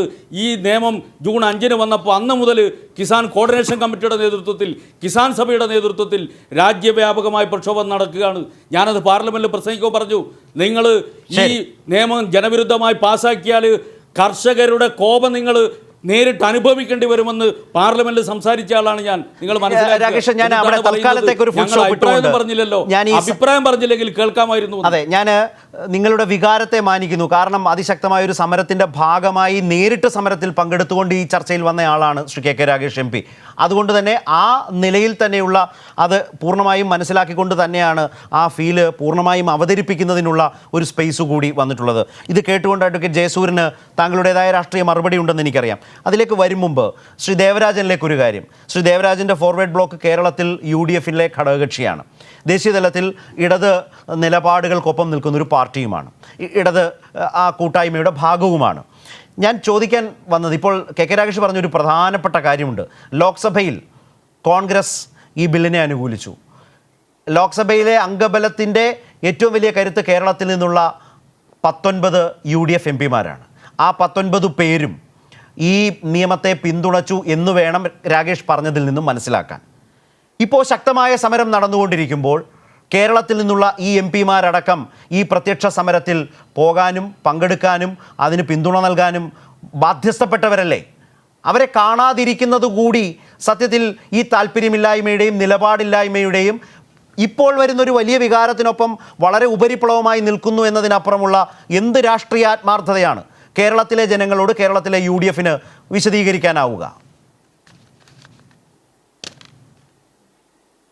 പറയുന്നതിന് മുമ്പ് ജയസൂര്യ ഇവിടെ ചൂണ്ടിക്കാണിച്ചതുപോലെ ഇത് ഓർഡിനൻസ് ആയി പുറപ്പെടുവിച്ചതിന് ശേഷം നമ്മുടെ കർഷക സംഘടനകളോ അല്ലെങ്കിൽ നിയമസഭകളോ അല്ലെങ്കിൽ വിവിധ ഗവൺമെന്റുകളോ ഇതുമായി ബന്ധപ്പെട്ട അഭിപ്രായങ്ങൾ ഗവൺമെന്റിനെ അറിയിച്ചില്ല എന്നുള്ളതാണ് അദ്ദേഹം പറയുന്ന ഒരു ആക്ഷേപം. സംസ്ഥാന ഗവൺമെന്റുകളിൽ മിക്ക ഗവൺമെന്റുകളിൽ നേരത്തെ രാഗേഷ് പറഞ്ഞതുപോലെ ഇത് ഓർഡിനൻസ് ആണ്, നിയമമായി ഇംപ്ലിമെന്റ് ചെയ്യാൻ തുടങ്ങിയ സാഹചര്യത്തിൽ സംസ്ഥാന ഗവൺമെന്റുകൾ പല നിയമസഭകൾ ഇതുമായി ബന്ധപ്പെട്ട പ്രമേയങ്ങൾ പാസ്സാക്കിയിട്ടുണ്ട്. കേരളം ഉൾപ്പെടെ ഇതുമായി ബന്ധപ്പെട്ട നിയമങ്ങൾ ഐക്യകണ്ഠേനയും അല്ലാതെയും ഒക്കെ പാസ്സായിട്ടുണ്ട്. ഇനി കർഷക സംഘടനകളെ സംബന്ധിച്ചിടത്തോളം അദ്ദേഹം പറഞ്ഞത് വസ്തുതാപരമായി ഒട്ടും ശരിയല്ല എന്നുള്ളതാണ്. കാരണം ഈ ഓർഡിനൻസ് പാർലമെന്റിൽ അവതരിപ്പിക്കുന്ന, അതായത് പാസ്സാക്കിയ സമയത്ത് തന്നെ, ഗവൺമെന്റ് തീരുമാനമെടുത്ത സമയത്ത് തന്നെ ഡൽഹിയിലും അവലങ്കർ ഹാളിൽ കർഷകരുടെ വലിയ സമ്മേളനം വിളിച്ചുകൂടി. ഞാനതിൽ പങ്കെടുത്ത ആളാണ്. അപ്പൊ ആ സമ്മേളനത്തിൽ വെച്ച് തന്നെ വ്യക്തമായ പ്രമേയം കേന്ദ്ര ഗവൺമെന്റ് മുമ്പാകെ ഏതാണ്ട് 10-55ഓളം കർഷക സംഘടനകൾ, ഇന്നത് ഏതാണ്ട് 120ഓളം കർഷക സംഘടനകളായി മാറി. 10-55ഓളം കർഷക സംഘടനകൾ ഒപ്പിട്ട ഒരു ദീർഘമായ പ്രമേയം തന്നെയാണ് കേന്ദ്ര ഗവൺമെന്റ് അയച്ചു കൊടുത്തത്. ഈ പറയുന്ന 3 ഭേദഗതികൾ, അവശ്യവസ്തു നിയമം ഉൾപ്പെടെയുള്ള ആ 3 നിയമ ഭേദഗതികളിലും നടപ്പിലാക്കുമ്പോൾ ഉണ്ടാകാൻ പോകുന്ന ബുദ്ധിമുട്ടുകൾ എന്തൊക്കെയാണ് എന്ന് അക്കമിട്ട് നിരത്തി തന്നെയാണ് കർഷക സംഘടനകൾ കേന്ദ്ര ഗവൺമെന്റിനെ അറിയിച്ചത്. അന്നും ഇന്നിപ്പോൾ ഈ പറയുന്ന അതേ വാദം ഉയർത്തിക്കൊണ്ട് തന്നെ അതിനെ തടയാനുള്ള ശ്രമമാണ് ഗവൺമെന്റിന്റെ ഭാഗത്തു നിന്നുണ്ടായത്. അതുകൊണ്ട് തന്നെ ആ അർത്ഥത്തിൽ അവർ സമീപിച്ചില്ല എന്ന് പറയുന്ന വസ്തുതാപരമായി ശരിയല്ല. രണ്ടാമത് ഇപ്പോൾ ഇവിടെ ചോദിച്ച ചോദ്യം, കേരളത്തിലെ 19 UDF MP-മാർ ലോക്സഭയിൽ ഇതുമായി ബന്ധപ്പെട്ട ചർച്ചയിലെടുത്ത നിലപാടിനെ സംബന്ധിച്ചാണ്. കോൺഗ്രസ് കാലാകാലങ്ങളിൽ എടുത്തിട്ടുള്ള പല നിലപാടുകളും പിന്നീട് ജനകീയ സമരങ്ങൾ ഉണ്ടാകുന്ന സന്ദർഭത്തിൽ അവർക്ക് തിരുത്തേണ്ടി വന്നിട്ടുണ്ട്. നമുക്ക് തന്നെ അറിയാം, കോൺഗ്രസിനകത്ത് തന്നെ അതുമായി ബന്ധപ്പെട്ട ഒരുപാട് ചർച്ചകൾ നടന്നിട്ടുണ്ട്. ഒന്നാം UPA ഗവൺമെന്റിന്റെ സമയത്ത് ഇടതുപക്ഷ പാർട്ടികൾ ആവശ്യപ്പെട്ടനുസരിച്ചാണ് ഒരു പൊതു മിനിമം പരിപാടി ഉണ്ടാകുന്നത്. ഞാനതിന്റെ ഭാഗമായി പ്രവർത്തിച്ച ഒരാളെന്നില്ല എനിക്ക് പറയാൻ കഴിയും. അന്ന് ഈ തൊഴിലുറപ്പ് നിയമവുമായി ബന്ധപ്പെട്ട ഒരു ചർച്ച തന്നെ ആരംഭിക്കുന്നതിന് അന്നത്തെ ധനകാര്യമന്ത്രി ശ്രീ ചിദംബരത്തിനൊട്ടും താല്പര്യമുണ്ടായിരുന്നില്ല. ഒടുവിൽ ഇടതുപക്ഷത്തിന്റെ സമ്മർദ്ദം ഉണ്ടായി കഴിഞ്ഞപ്പോൾ അതിനുള്ള വരുമാനം എവിടെ നിന്നാണ്, ഏതാണ്ട് 50,000 കോടി രൂപ, ഞാൻ ഉദാഹരണം പറയുകയാണ് ഒരു വിഷയം, അപ്പൊ അത് എവിടെ നിന്ന് കണ്ടെന്നുള്ളതായിരുന്നു അന്ന് ചോദിച്ചത്. അന്ന് സഖാവ് പ്രകാശ് കാരാട്ടും ഞങ്ങളുമൊക്കെ ഉൾപ്പെടുന്ന ഇടതു പാർട്ടികളുടെ നേതൃത്വം ഒരു ബജറ്റിന് തൊട്ടു മുമ്പ് ഒരു നോട്ട് ഗവൺമെന്റിന് കൊടുത്തിരുന്നു. അതിൽ പണം എവിടെ ചെലവഴിക്കണം എന്നുള്ളതല്ല ഞങ്ങൾ കാണിച്ചത്, പണം എവിടെ നിന്നൊക്കെ ഉണ്ടാക്കാം എന്നുള്ളതായിരുന്നു റിസോഴ്സുകളാണ് ഞങ്ങൾ കാണിച്ചത്. അത് മുന്നോട്ട് വെച്ച് കഴിഞ്ഞപ്പോൾ കോൺഗ്രസിന് അതുവരെ ഉണ്ടായിരുന്ന നിലപാടുകൾ തിരുത്താൻ കോൺഗ്രസ് നിർബന്ധിതമായി. അങ്ങനെയാണ് തൊഴിലുറപ്പ് പദ്ധതി എന്ന് പറയുന്ന പദ്ധതിയും സാമ്പത്തിക ശ്രീ ദേവരാജൻ, അതൊരു പോസിറ്റീവായിട്ടുള്ള കാര്യമാണ്. ഇവിടെ അതല്ലല്ലോ. ഇവിടെ കർഷകർക്ക് അങ്ങേയറ്റം അപകടകരമായ ഒരു നിയമം അണിയറയിൽ രൂപപ്പെടുന്നു, ലോക്സഭയിൽ വരുന്നു. അത് തിരിച്ചറിയാൻ കഴിയാത്തവരാണോ ഈ പറഞ്ഞ കോൺഗ്രസ് MP-മാർ, UDF MP-മാർ? UDF-നകത്ത് ഈ ശീലവും ക്ഷീണവും ഈ രോഗലക്ഷണവുമുള്ള കോൺഗ്രസ് ആണ് എങ്കിൽ അവരെ പറഞ്ഞ് തിരുത്താൻ കഴിയുന്ന ഈ നിലപാടുകളുള്ള കുറേ ആളുകൾ UDF-ലുണ്ടല്ലോ, താങ്കൾ അടക്കമുള്ളവരുണ്ടല്ലോ. നിങ്ങൾ MP-മാർ ഇതിനെതിരായി നിൽക്കണമെന്ന് നിങ്ങളൊന്നും എന്തുകൊണ്ട് അത് UDF-നോട് പറഞ്ഞില്ല? അവരെ ഈ സമരരംഗത്ത് ഇറക്കിയില്ല. കേരളത്തിലെ UDF MP-മാർ ഡൽഹിയിലെ ഈ സമരരംഗത്തുണ്ടോ? ഈ കർഷകർക്ക് പിന്തുണയുമായി അവിടെ ഉണ്ടോ? ഞാൻ രാകേഷിനോട് ചോദിക്കാൻ, രാകേഷ് ആരെങ്കിലും ആ വഴിക്ക് കണ്ടിരുന്നോ എന്ന്. പക്ഷേ ദേവരാജൻ അതിനൊരു മറുപടി പറയേണ്ടതുണ്ട്. അല്ല, കോൺഗ്രസിന്റെ നേതാക്കന്മാർ ഈ പറഞ്ഞതുപോലെ ഇപ്പം സൂചിപ്പിച്ചതിനകത്ത് തന്നെ എന്റെ മറുപടി ഉണ്ട് എന്നാണ് ഞാൻ വിശ്വസിക്കുന്നത്. കാരണം അപ്രകാരം ഒരു നിലപാട് ഏതെങ്കിലും ഒരു ഘട്ടത്തിൽ അവർ സ്വീകരിച്ചിട്ടുണ്ടെങ്കിൽ അതിന്റെ രൂപം മാറുന്ന കണ്ടപ്പോൾ അവർക്കും ആ തീരുമാനം പുനഃപരിശോധിക്കേണ്ടതായി വന്നു എന്നുള്ളതാണ്. അതിന്റെ അടിസ്ഥാനത്തിലുള്ള ഒരു പിന്തുണയും അതിന്റെ അടിസ്ഥാനത്തിലുള്ള ഒരു പ്രക്ഷോഭ പരിപാടിയിലേക്ക് അവർ വന്നിട്ടുണ്ട്. അക്കാര്യത്തിൽ തർക്കമില്ല. മാത്രവുമല്ല, ഈ സമരത്തിന് ഐക്യദാർഢ്യം പ്രഖ്യാപിച്ചുകൊണ്ടും ഈ സമരത്തെ തുടക്കം മുതലേ സഹായിച്ചുകൊണ്ടും ഇരിക്കുന്ന 10 കേന്ദ്ര തൊഴിലാളി യൂണിയനുകളുണ്ട്. ആ 10 കേന്ദ്ര തൊഴിലാളി യൂണിയനുകളിൽ ഏറ്റവും മുമ്പിൽ നിൽക്കുന്ന തൊഴിലാളി യൂണിയനിൽ ഒന്ന് INTUC തന്നെയാണ്. തൊഴിലാളി യൂണിയനുകളുടെ ഒരു നിലപാട് വേറെ, അതൊരു വേറൊരു പ്രശ്നമാണ്. അവർ തന്നെ വളരെ ശക്തമായി നിൽക്കുന്നു. നമ്മളുടെ ചോദ്യം ജനങ്ങൾക്ക് മുമ്പിൽ വളരെ സ്ട്രെയിറ്റ് ആയിട്ടൊരു ചോദ്യമാണ്. അതിനൊരു പക്ഷേ ഈ ഉത്തരങ്ങൾ കൊണ്ടോ ഈ വിശദീകരണങ്ങൾ കൊണ്ടോ അവർ തൃപ്തരാകുമോ എന്ന സംശയം എനിക്കുണ്ട്. കെ രാഗേഷിൻ്റെ ഒരു ഊഴം അഡ്വക്കേറ്റ് ജയസൂര്യൻ ഞാൻ മറന്നിട്ടല്ല. ഈ ഒരു തർക്കം ഇവർ തമ്മിലായതുകൊണ്ട് അതൊന്ന് ചെറുതായി ഒന്ന് തീർത്തിട്ട് താങ്കളിലേക്ക് വരാം. അടിസ്ഥാന പ്രശ്നം താങ്കളുമായി ബന്ധപ്പെട്ട് തന്നെ വിശദീകരിക്കേണ്ടതുമാണ്. കെ രാഗേഷ്, കേരളത്തിലെ UDF MP മാർ ഇപ്പോൾ തന്നെ സോഷ്യൽ മീഡിയയിൽ ഒരു വലിയ ചർച്ചയാണ്, ആരെയും അവിടെ കാണാനില്ലല്ലോ എന്ന നിലയിൽ. പക്ഷേ കേരളത്തിലെ ചാനൽ ചർച്ചകളിൽ എല്ലാ ദിവസവും വൈകുന്നേരം മറ്റു വിഷയങ്ങളിൽ വളരെ സജീവമായി MP മാരെയൊക്കെ കാണാനുമുണ്ട്. ഇതേ ചർച്ചയിൽ തന്നെ, ഈ കർഷക സമര ചർച്ചകളിൽ തന്നെ Congress MP Mar UDF MP Mar പങ്കെടുക്കുകയും ചെയ്യുന്നുണ്ട്. പക്ഷേ ഡൽഹി ഫ്രെയിമിൽ ആരെയും കാണുന്നില്ല. ചില നേതാക്കൾ മാസങ്ങൾക്ക് ശേഷം കേരളത്തിലേക്ക് വന്നിട്ടുണ്ട്. കോവിഡ് ഒക്കെ പ്രമാണിച്ച് ഡൽഹിയിൽ തന്നെ കേന്ദ്രീകരിച്ച് നിന്നയാളുകളുണ്ട്. ഞാൻ പേരൊന്നും പറയുന്നില്ല, ആ നിലയിലേക്ക് അത് കൊണ്ടുപോകുന്നുമില്ല. പക്ഷേ ഡൽഹിയിലുള്ള നേതാക്കൾ പോലും ആ സമരത്തിൻ്റെ ഏതെങ്കിലും ഒരു പരിസരത്ത് ഒരാശ്വാസമോ ഒരാവേശമായോ ഒരു പിന്തുണയുമായോ വന്നിട്ടുണ്ടോ? ഉണ്ടെങ്കിൽ ഉണ്ട് എന്ന് നമുക്ക് ആത്മാർത്ഥമായി തുറന്നു പറയാം. ഇല്ല എങ്കിൽ അത് അങ്ങനെ തന്നെ പറയുകയും വേണ്ടതല്ലേ? ശരത്, അതിനു മുമ്പ് എനിക്ക് ദേവരാജൻ എൻ്റെ സുഹൃത്താണ്. പക്ഷേ അദ്ദേഹത്തിൻ്റെ ഒരു ദയനീയമായിട്ടുള്ളൊരു അവസ്ഥ കണ്ടിട്ട് എനിക്ക് തന്നെ സങ്കടം തോന്നിപ്പോയി. അദ്ദേഹം എത്ര വിഷമത്തോടു കൂടിയാണ് കോൺഗ്രസിന് ഈ കഴിച്ചിട്ട് ഇറക്കാനും വയ്യ, മധുരിച്ച് തുപ്പാനും വയ്യ എന്ന് പറഞ്ഞ പോലെയാണ് അദ്ദേഹം കോൺഗ്രസിനെ ന്യായീകരിച്ചുകൊണ്ടിരിക്കുന്നത്. ഈ ബില്ലുമായി ബന്ധപ്പെട്ടുകൊണ്ട് കോൺഗ്രസ് എടുത്ത സമീപനം കൃത്യമായിട്ട് ഞാൻ പറയാം. ലോക്സഭയിൽ ഒരു വോട്ടിങ്ങിന് പോലും ആവശ്യപ്പെട്ടില്ല.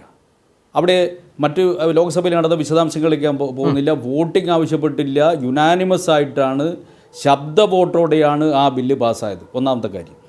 രാജ്യസഭയിൽ വന്നപ്പോൾ സാധാരണ നിലയിൽ ഓർഡിനൻസ് വന്നു കഴിഞ്ഞാൽ ഈ പ്രതിപക്ഷത്തിൻ്റെ അവകാശമാണ് അതിനെതിരായിട്ട് ഒരു സ്റ്റാറ്റ്യൂട്ട് റെസൊല്യൂഷൻ, നിരാകരണ പ്രമേയം അവതരിപ്പിക്കാനുള്ള അവകാശം. യഥാർത്ഥത്തിൽ മുഖ്യ പ്രതിപക്ഷ കക്ഷികൾക്കാണ് അതിൻ്റെ അവസരം കിട്ടേണ്ടത്. രാജ്യസഭയിൽ നിരാകരണ പ്രമേയം അവതരിപ്പിച്ച ഞാനാണ്.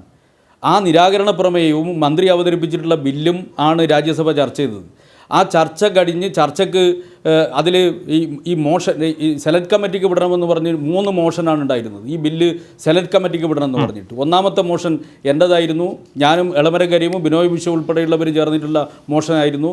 രണ്ടാമത്തെ മോഷൻ നമ്മുടെ ഡെറിക് ഒബ്രോൻ്റേതായിരുന്നു. മൂന്നാമത്തത് തിരിച്ചു ശിവയുടേതായിരുന്നു. കോൺഗ്രസിൻ്റെ മോഷൻ ഉണ്ടായിരുന്നില്ല. പിന്നെ അതിൻ്റെ മേലെ 10-40ഓളം ഭേദഗതി വന്നു. ഭേദഗതിയിൽ ഉണ്ടായിട്ടില്ല. അവസാന ദിവസം എത്തുമ്പോഴത്തേക്ക്, അവസാന സമയം, ആദ്യഘട്ടത്തിൽ ഭേദഗതികളൊക്കെ സർക്കുലേറ്റ് ചെയ്യുന്ന സമയത്ത് ഭേദഗതിയും കണ്ടില്ല. അവസാന ദിവസം എത്തുമ്പോഴേക്ക് ചിലർക്ക് ചിലത് എഴുതി കൊടുത്തിരുന്നു. അപ്പോഴേക്ക് പഞ്ചാബിൽ സമരം ശക്തിപ്പെട്ടു വന്നിരുന്നു. ഞാൻ പറഞ്ഞു വരുന്നത്, പഞ്ചാബ് ഉൾപ്പെടെയുള്ള ഒരുപക്ഷെ ജൂൺ മാസം 5-ാം തീയതി ഓർഡിനൻസ് ഇറക്കിയത് മുതൽ, ദേവരാജൻ തന്നെ ഇവിടെ ചൂണ്ടിക്കാണിച്ചതുപോലെ അന്ന് മുതൽ കിസാൻ കോർഡിനേഷൻ കമ്മിറ്റിയുടെ നേതൃത്വത്തിൽ നടന്നുകൊണ്ടിരിക്കുന്ന പ്രക്ഷോഭ സമരങ്ങളുണ്ട്. ആ പ്രക്ഷോഭ സമരങ്ങളുടെ തുടർച്ചയായിട്ട് അതിൻ്റെ ഭാഗമായിട്ട് കൂടി പഞ്ചാബ്, ഹരിയാന ഉൾപ്പെടെയുള്ള സംസ്ഥാനങ്ങളിൽ ഈ സമരം ശക്തിപ്പെടുന്നു. അങ്ങനെ ശക്തിപ്പെടുന്ന ഒരു ഘട്ടമാകുമ്പോഴേക്ക് ലോക്സഭയിൽ ഈ ബില്ല് പാസ്സാവുകയാണ്. പിന്നീട് രാജ്യസഭയിൽ വന്ന്, രാജ്യസഭയിൽ ഇടതുപക്ഷത്തിൻ്റെ ശക്തമായ ഇടപെടൽ കൂടി വന്നതോടുകൂടി അതിൻ്റെ പിന്നാലെ തൂങ്ങേണ്ട ഒരവസ്ഥയിലായിരുന്നു കോൺഗ്രസ്. അതാണ് വസ്തുത, സത്യം അതാണ്. നിങ്ങൾ പാർലമെൻ്ററി രേഖ എടുത്ത് പരിശോധിക്കുക. ഇപ്പം തന്നെയുള്ളൊരവസ്ഥ എന്താ? ഇപ്പോൾ കഴിഞ്ഞ ദിവസം ചെന്നിത്തലയുടെ ഒരു പത്രസമ്മേളനത്തിൽ ഞാൻ കേട്ടു, ഈ സമരമൊക്കെ നേതൃത്വം നൽകുന്ന രാഹുൽ ഗാന്ധിയും സോണിയാഗാന്ധിയാണ്. ഞാനെവിടെയും ഒരു കോൺഗ്രസിനും കണ്ടിട്ടില്ല ഈ സമരരംഗത്ത്. ഞാൻ ചോദിക്കട്ടെ, കോൺഗ്രസിൻ്റെ കർഷക സംഘടനയില്ലേ അവർക്ക്? അവരുടെ കർഷക സംഘടനയുണ്ടോ ഈ സമരത്തിൽ? അങ്ങനെ എനിക്കറിയില്ല കോൺഗ്രസിന് ഒരു കർഷക സംഘടന ഉണ്ടോ എന്നുള്ളത്. അങ്ങനെ ഒരു സംഘടനയുണ്ടോ? കോൺഗ്രസിൻ്റെ ഏതെങ്കിലും നേതാക്കന്മാർ ഇതിൽ പങ്കെടുക്കുന്നുണ്ടോ? ഇതിൽ പങ്കെടുത്തുകൊണ്ടിരിക്കുന്ന വ്യത്യസ്ത കർഷക സംഘടനകളാണ്. കിസാൻ കോർഡിനേഷൻ കമ്മിറ്റിയുടെ കീഴിൽ അണിചേർന്നിട്ടുള്ള 500ഓളം വരുന്ന കർഷക സംഘടനകളാണ് ഈ സമരം നടത്തുന്നത്. ആ സമരത്തിൽ കെ രാഗേഷ് പങ്കെടുക്കുന്നത് കിസാൻ സഭയുടെ അഖിലേന്ത്യാ ജോയിൻറ്റ് സെക്രട്ടറി എന്നുള്ള നിലയിലാണ്. അവിടെ ബിനോയ് വിശ്വം ഉൾപ്പെടെയുള്ള നേതാക്കൾ MP മാർ അവിടെ പോയിട്ട് ഞാൻ കണ്ടിരുന്നു കഴിഞ്ഞ ദിവസം. പക്ഷേ മറ്റാരെങ്കിലും ഞാനവിടെ ആ പരിസരത്തൊന്നും കണ്ടിട്ടില്ല. നമ്മൾ മനസ്സിലാക്കേണ്ടത് ഒരു വലിയ ജനകീയ സമരം ഉയർന്നു വന്ന ഘട്ടത്തിൽ അതിൻ്റെ സമ്മർദ്ദത്തിൽ മാത്രമാണ്. ഈ വലിയ കാര്യങ്ങളൊക്കെ പറയുമ്പോൾ ആളുകൾക്ക് വളരെ സാധാരണമായ ചില സംശയങ്ങൾ ഉയരും. ഈ കേരളത്തിൽ നിന്നുള്ള ഈ പറഞ്ഞ UDF MP-മാരാരും ആ സമരത്തിൻ്റെ 4 അയലത്ത് പോലും വന്നിട്ടില്ലെന്നാണോ? സംശയം എന്താ? അവരാരും അങ്ങനെയാണെങ്കിൽ അവർ പറയട്ടെ. അവരാരും ഇങ്ങോട്ടേക്ക് വന്നിട്ടില്ല. അത് വരാത്തത് ഞാൻ കുറ്റപ്പെടുന്നില്ല. കാരണം അവർക്ക് വേറെ കുറേ കാര്യങ്ങൾ അവിടെ ചെയ്യാനുണ്ടാവും. തെരഞ്ഞെടുപ്പ് നടക്കുകയാണല്ലോ കേരളത്തിൽ. അതുകൊണ്ടായിരിക്കും കാര്യങ്ങൾ ഇങ്ങനെ മുഴുകി നിൽക്കുകയായിരിക്കും. എനിക്ക് തെരഞ്ഞെടുപ്പുണ്ട്. പക്ഷേ എന്നെ സംബന്ധിച്ചിടത്തോളം എൻ്റെ പാർട്ടി പറഞ്ഞത് തെരഞ്ഞെടുപ്പിനേക്കാൾ പ്രധാനപ്പെട്ടത് പ്രക്ഷോഭ സമരമാണ്. അതുകൊണ്ട് MP എന്നുള്ള നിലയിൽ ഡൽഹിയിൽ ഉണ്ടാവണമെന്ന് എൻ്റെ പാർട്ടി ആവശ്യപ്പെട്ടു. അതുകൊണ്ടാണ് ഞാനിവിടെ വന്ന് നിൽക്കുന്നത്. കിസാൻ സഭയുടെ അഖിലേന്ത്യാ ജോയിൻറ്റ് സെക്രട്ടറി എന്നുള്ള നിലയിൽ ആ ചുമതല കൂടി നിർവഹിച്ചുകൊണ്ടാണ് ഞാനിവിടെ നിൽക്കുന്നത്. തെരഞ്ഞെടുപ്പിന് എനിക്ക് പണിയില്ലാത്തതുകൊണ്ടല്ല. പക്ഷേ നമ്മൾ മനസ്സിലാക്കേണ്ട ഒരു കാര്യം, യഥാർത്ഥത്തിൽ MP-മാരുടെയൊക്കെ സാന്നിധ്യം ഈ കർഷക സമരരംഗത്ത് ഉണ്ടാകണമായിരുന്നു. എല്ലാവരും ഉണ്ടായിരുന്നുവെങ്കിൽ, ഞാൻ ചോദിക്കട്ടെ, എത്ര നേതാക്കന്മാരുണ്ട്? അവരൊക്കെ ഉണ്ടായിരുന്നുവെങ്കിൽ ഒരു സംശയവും വേണ്ട, അതൊക്കെ ഈ കർഷക സമരത്തിന് ഊർജം പകരുന്ന ഘടകങ്ങളായി മാറുമായിരുന്നു. പക്ഷേ എന്ത് തന്നെയാലും അവരെയൊന്നും ഇവിടെ കണ്ടിട്ടില്ല എന്നുള്ളതൊരു യാഥാർത്ഥ്യമാണ്. ശരി, ഞാൻ താങ്കളിലേക്ക് മടങ്ങി വരാം. ഏതായാലും ഈ ചർച്ച കാണുമ്പോഴെങ്കിലും ഇവിടുത്തെ ഒരുപാട് കേസ് വിചാരണ നടത്തിപ്പിൻ്റെ തിരക്കുകൾക്കിടയിലും ഇത്തരമൊരു ദേശീയ സമരത്തിൻ്റെ ഭാഗമാകാൻ അതുമായി ബന്ധപ്പെട്ട ആളുകൾ MP-മാർ നമ്മുടെ ഇവിടെ നിന്ന് തിരഞ്ഞെടുക്കപ്പെട്ടതിൽ പല ആളുകളും ചുരുക്കം ചെറിയ തോതിലെങ്കിലുമൊക്കെ പാർലമെൻറ്റിൽ സംസാരിക്കുന്ന ആളുകളാണ്, ഇടപെടുന്ന ആളുകളാണ്. അങ്ങനെയുള്ളവർക്കൊക്കെ കുറേ കൂടി ശക്തമായി ഈ സമരത്തിൻ്റെ ഭാഗമായി മുന്നിൽ നിന്ന് നയിക്കാവുന്നതാണ്. ഈ ട്രാക്ടർ ഓടിച്ച് രാഹുൽ ഗാന്ധി ആദ്യഘട്ടത്തിൽ ഉണ്ടായിരുന്നുവെങ്കിൽ പിന്നീട് ഈ ഘട്ടത്തിൽ അത് കാണാനുണ്ടായിട്ടില്ല, അങ്ങനെ കണ്ടിരുന്ന പല ട്വീറ്റുകൾ കണ്ടിരുന്നു രാകേഷ്. പക്ഷേ ഇന്നിപ്പോൾ പ്രതിപക്ഷ നേതാക്കളുടെ കൂടെ രാഷ്ട്രപതിയെ കാണാൻ പോകുന്നതിലും അദ്ദേഹത്തെ കണ്ടിരുന്നു. ഉള്ളതുപോലെ പറയാം, കാണാതിരുന്നത് ചൂണ്ടിക്കാട്ടേണ്ടതുമാണ്. ഇവിടെ അഡ്വക്കേറ്റ് ജയസൂര്യൻ, ഞാൻ നേരത്തെ KK രാഗേഷ് പറഞ്ഞപ്പോൾ ശ്രദ്ധിച്ചൊരു കാര്യം, ഒറ്റ വാചകം മാത്രം പറയാം.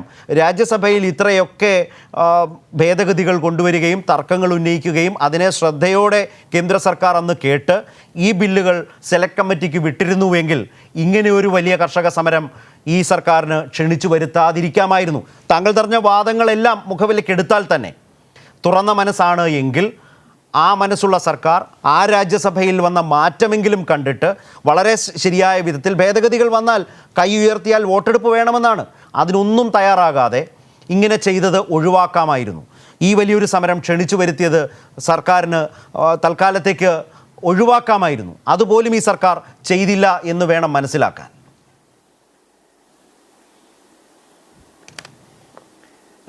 ശ്രീ രാകേഷ് എത്രമാത്രം പ്രകോപിപ്പിക്കാൻ ശ്രമിച്ചാലും ഞാൻ വളരെ ശാന്തമായിട്ടാണ് സംസാരിക്കാൻ പോകുന്നത്. ഞാനൊന്ന് പറഞ്ഞു പൂർത്തിയാക്കാനുള്ള ഒരു അവസരം മാത്രം എനിക്ക് തരണം. തീർച്ചയായും.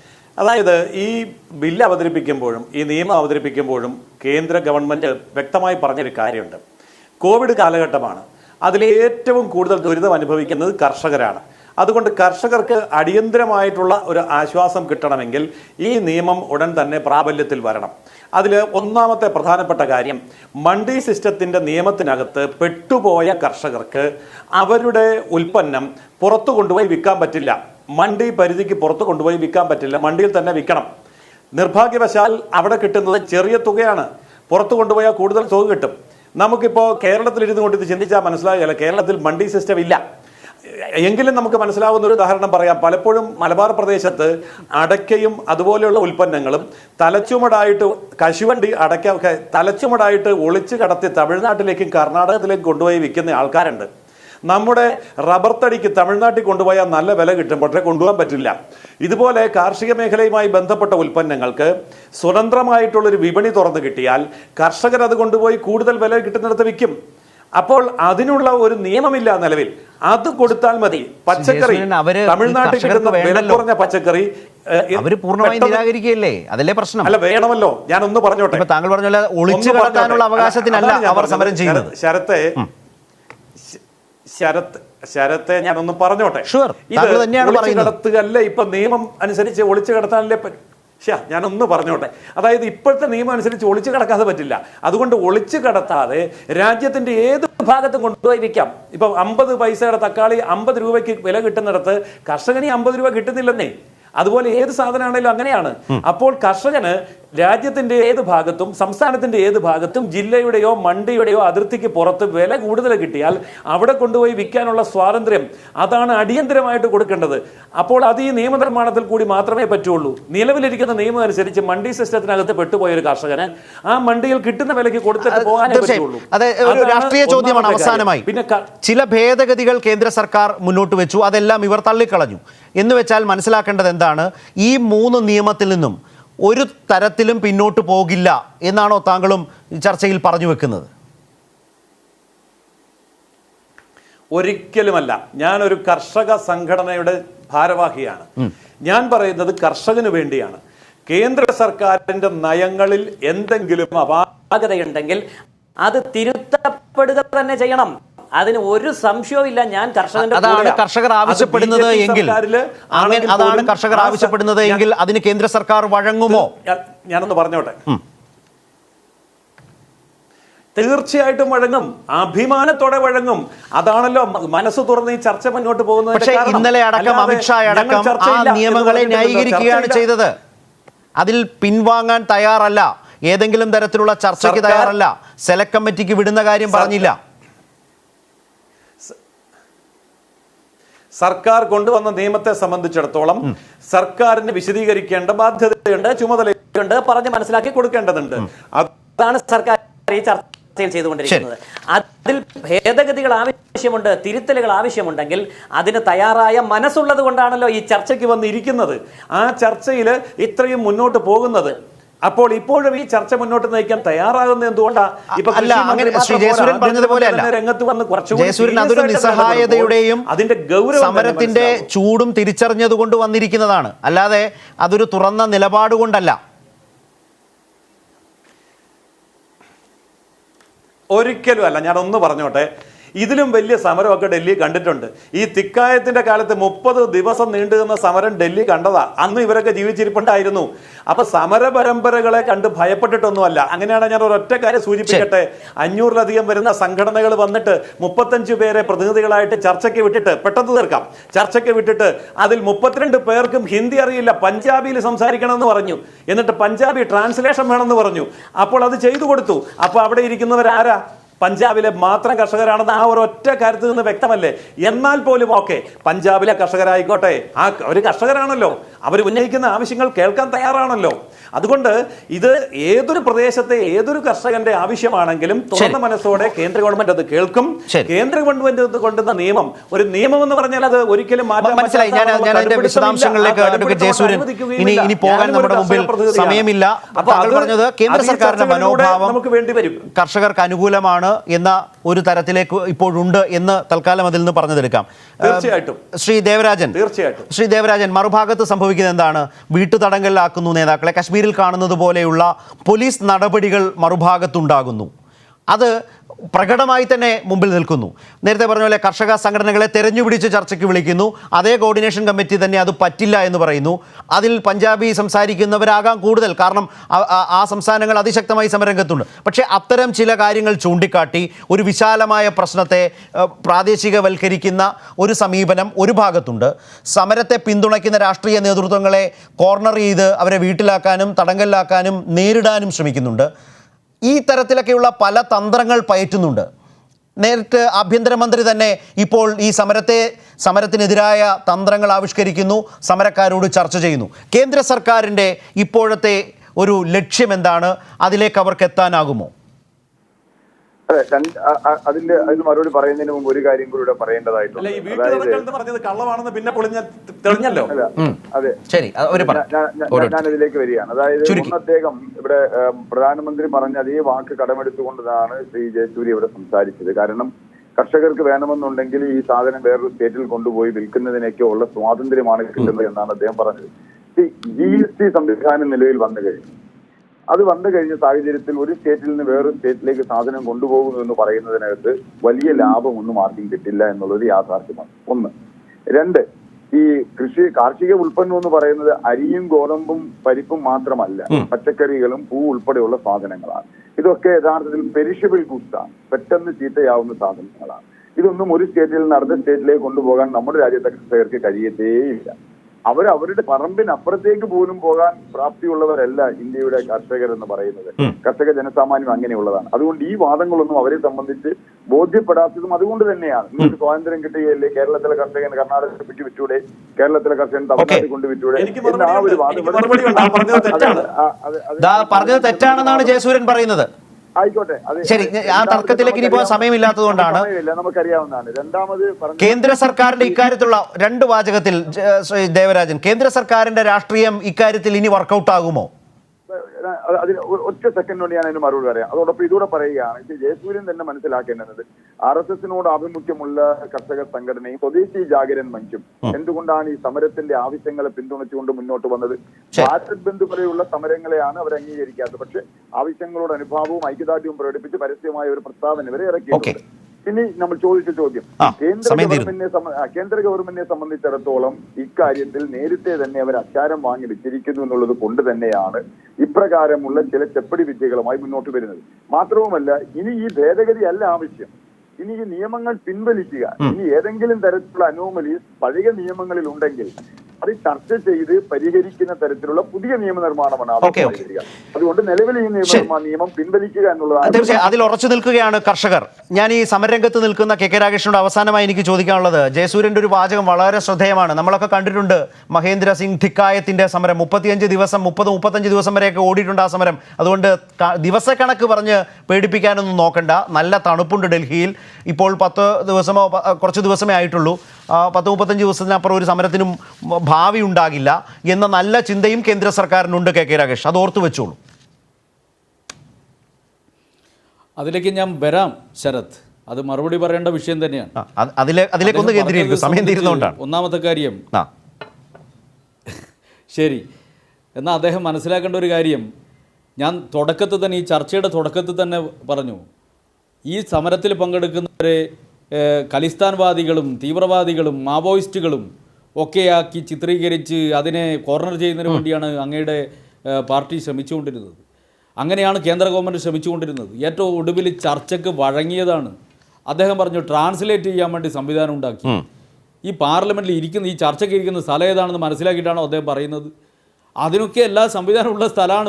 ഒരാൾ വന്നിട്ട് പഞ്ചാബിൽ സംസാരിക്കുന്നു, അപ്പോൾ മറ്റുള്ളവർക്ക് മനസ്സിലാവണ്ടേ? സ്വാഭാവികമായിട്ടും ട്രാൻസ്ലേഷനുള്ള സംവിധാനം ഉണ്ടാക്കില്ലേ? ഇത് മഹാകാര്യം പോലെയാണ്. എന്തൊക്കെ അബദ്ധമാണ് ഒരു ചാനൽ ചർച്ചയിൽ വന്നിട്ട് അദ്ദേഹം പറയുന്നത്. ചർച്ചയ്ക്ക് വന്നിരിക്കുന്നത് എന്തുകൊണ്ടാണ്? ചർച്ചയ്ക്ക് നിർബന്ധിതമായ എന്തുകൊണ്ടാണ്? ഞാൻ ചോദിക്കട്ടെ, ഇതിനു മുമ്പ് എത്രമാത്രം സമരങ്ങൾ നടത്തി, എത്രമാത്രം പ്രക്ഷോഭങ്ങൾ നടത്തി? ആ പ്രക്ഷോഭങ്ങൾ നിങ്ങൾക്ക് അടിച്ചമർത്താൻ കഴിയുന്നതിനെ മുഴുവൻ അടിച്ചമർത്തി, തച്ചമർത്താൻ കഴിയുന്നതിനെ മുഴുവൻ തച്ചമർത്തി. പക്ഷേ ഈ സമരം മനസ്സിലായപ്പോൾ ഒരു വഴിയില്ലാതെ അതുകൊണ്ട് കർഷകർ ഇപ്പോഴും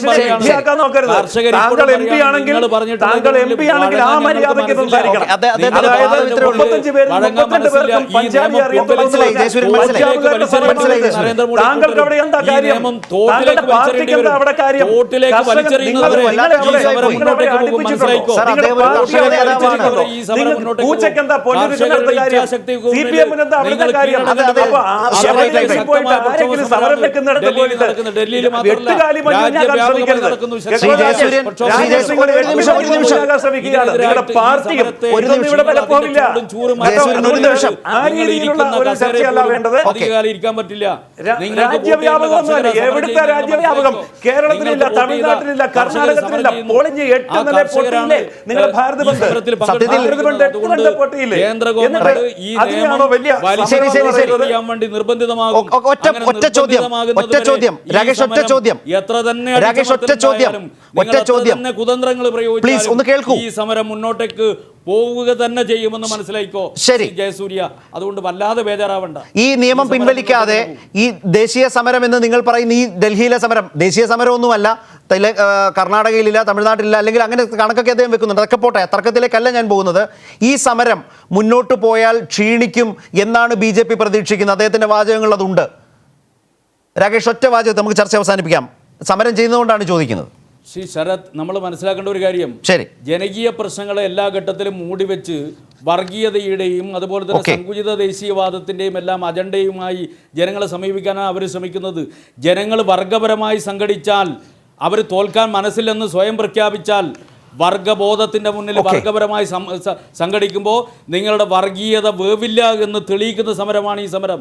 തോൽക്കാൻ മനസ്സില്ല എന്ന് ജനം തീരുമാനിച്ചാൽ അവരെ തോൽപ്പിക്കാനാവില്ല എന്നുകൂടി പ്രഖ്യാപിക്കുന്ന ഒരു സമരമാണ് ഈ സമരമെന്ന് നിങ്ങൾ മനസ്സിലാക്കി. ഏതായാലും ഒരു കാര്യം വന്നിട്ടുള്ളത്, മഹാറാലിയും ശക്തമായ ഹൈവേ ഉപരോധ സമരവും ഒക്കെ ഇതിനോടകം തന്നെ അടുത്ത ഘട്ടമായി അവർ പ്രഖ്യാപിച്ചു കഴിഞ്ഞു.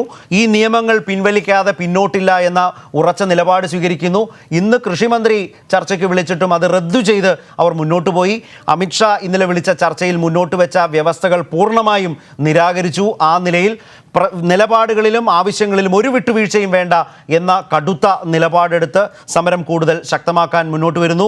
25ഓളം പാർട്ടികളുടെ പിന്തുണ ഇതിനുണ്ടാവുന്നു. ഇന്ന് രാഷ്ട്രപതിയെ പ്രതിപക്ഷ പാർട്ടി നേതാക്കൾ പോയി കാണുന്നു. ആ നിലയിലൊക്കെ കാര്യം അങ്ങേയറ്റം വഷളായി നിൽക്കുന്ന ഒരു ദേശീയ രാഷ്ട്രീയ സാഹചര്യമാണ് നമ്മുടെ മുമ്പിലുള്ളത്. വളരെയധികം നന്ദി 3 അതിഥികൾക്കും ഞങ്ങൾക്കൊപ്പം സഹകരിച്ചതിനും നിങ്ങളുടെ നിലപാടുകൾ വിശദീകരിച്ചതിനും. ന്യൂസ് ആൻഡ് വ്യൂസ് അവസാനിക്കുന്നു.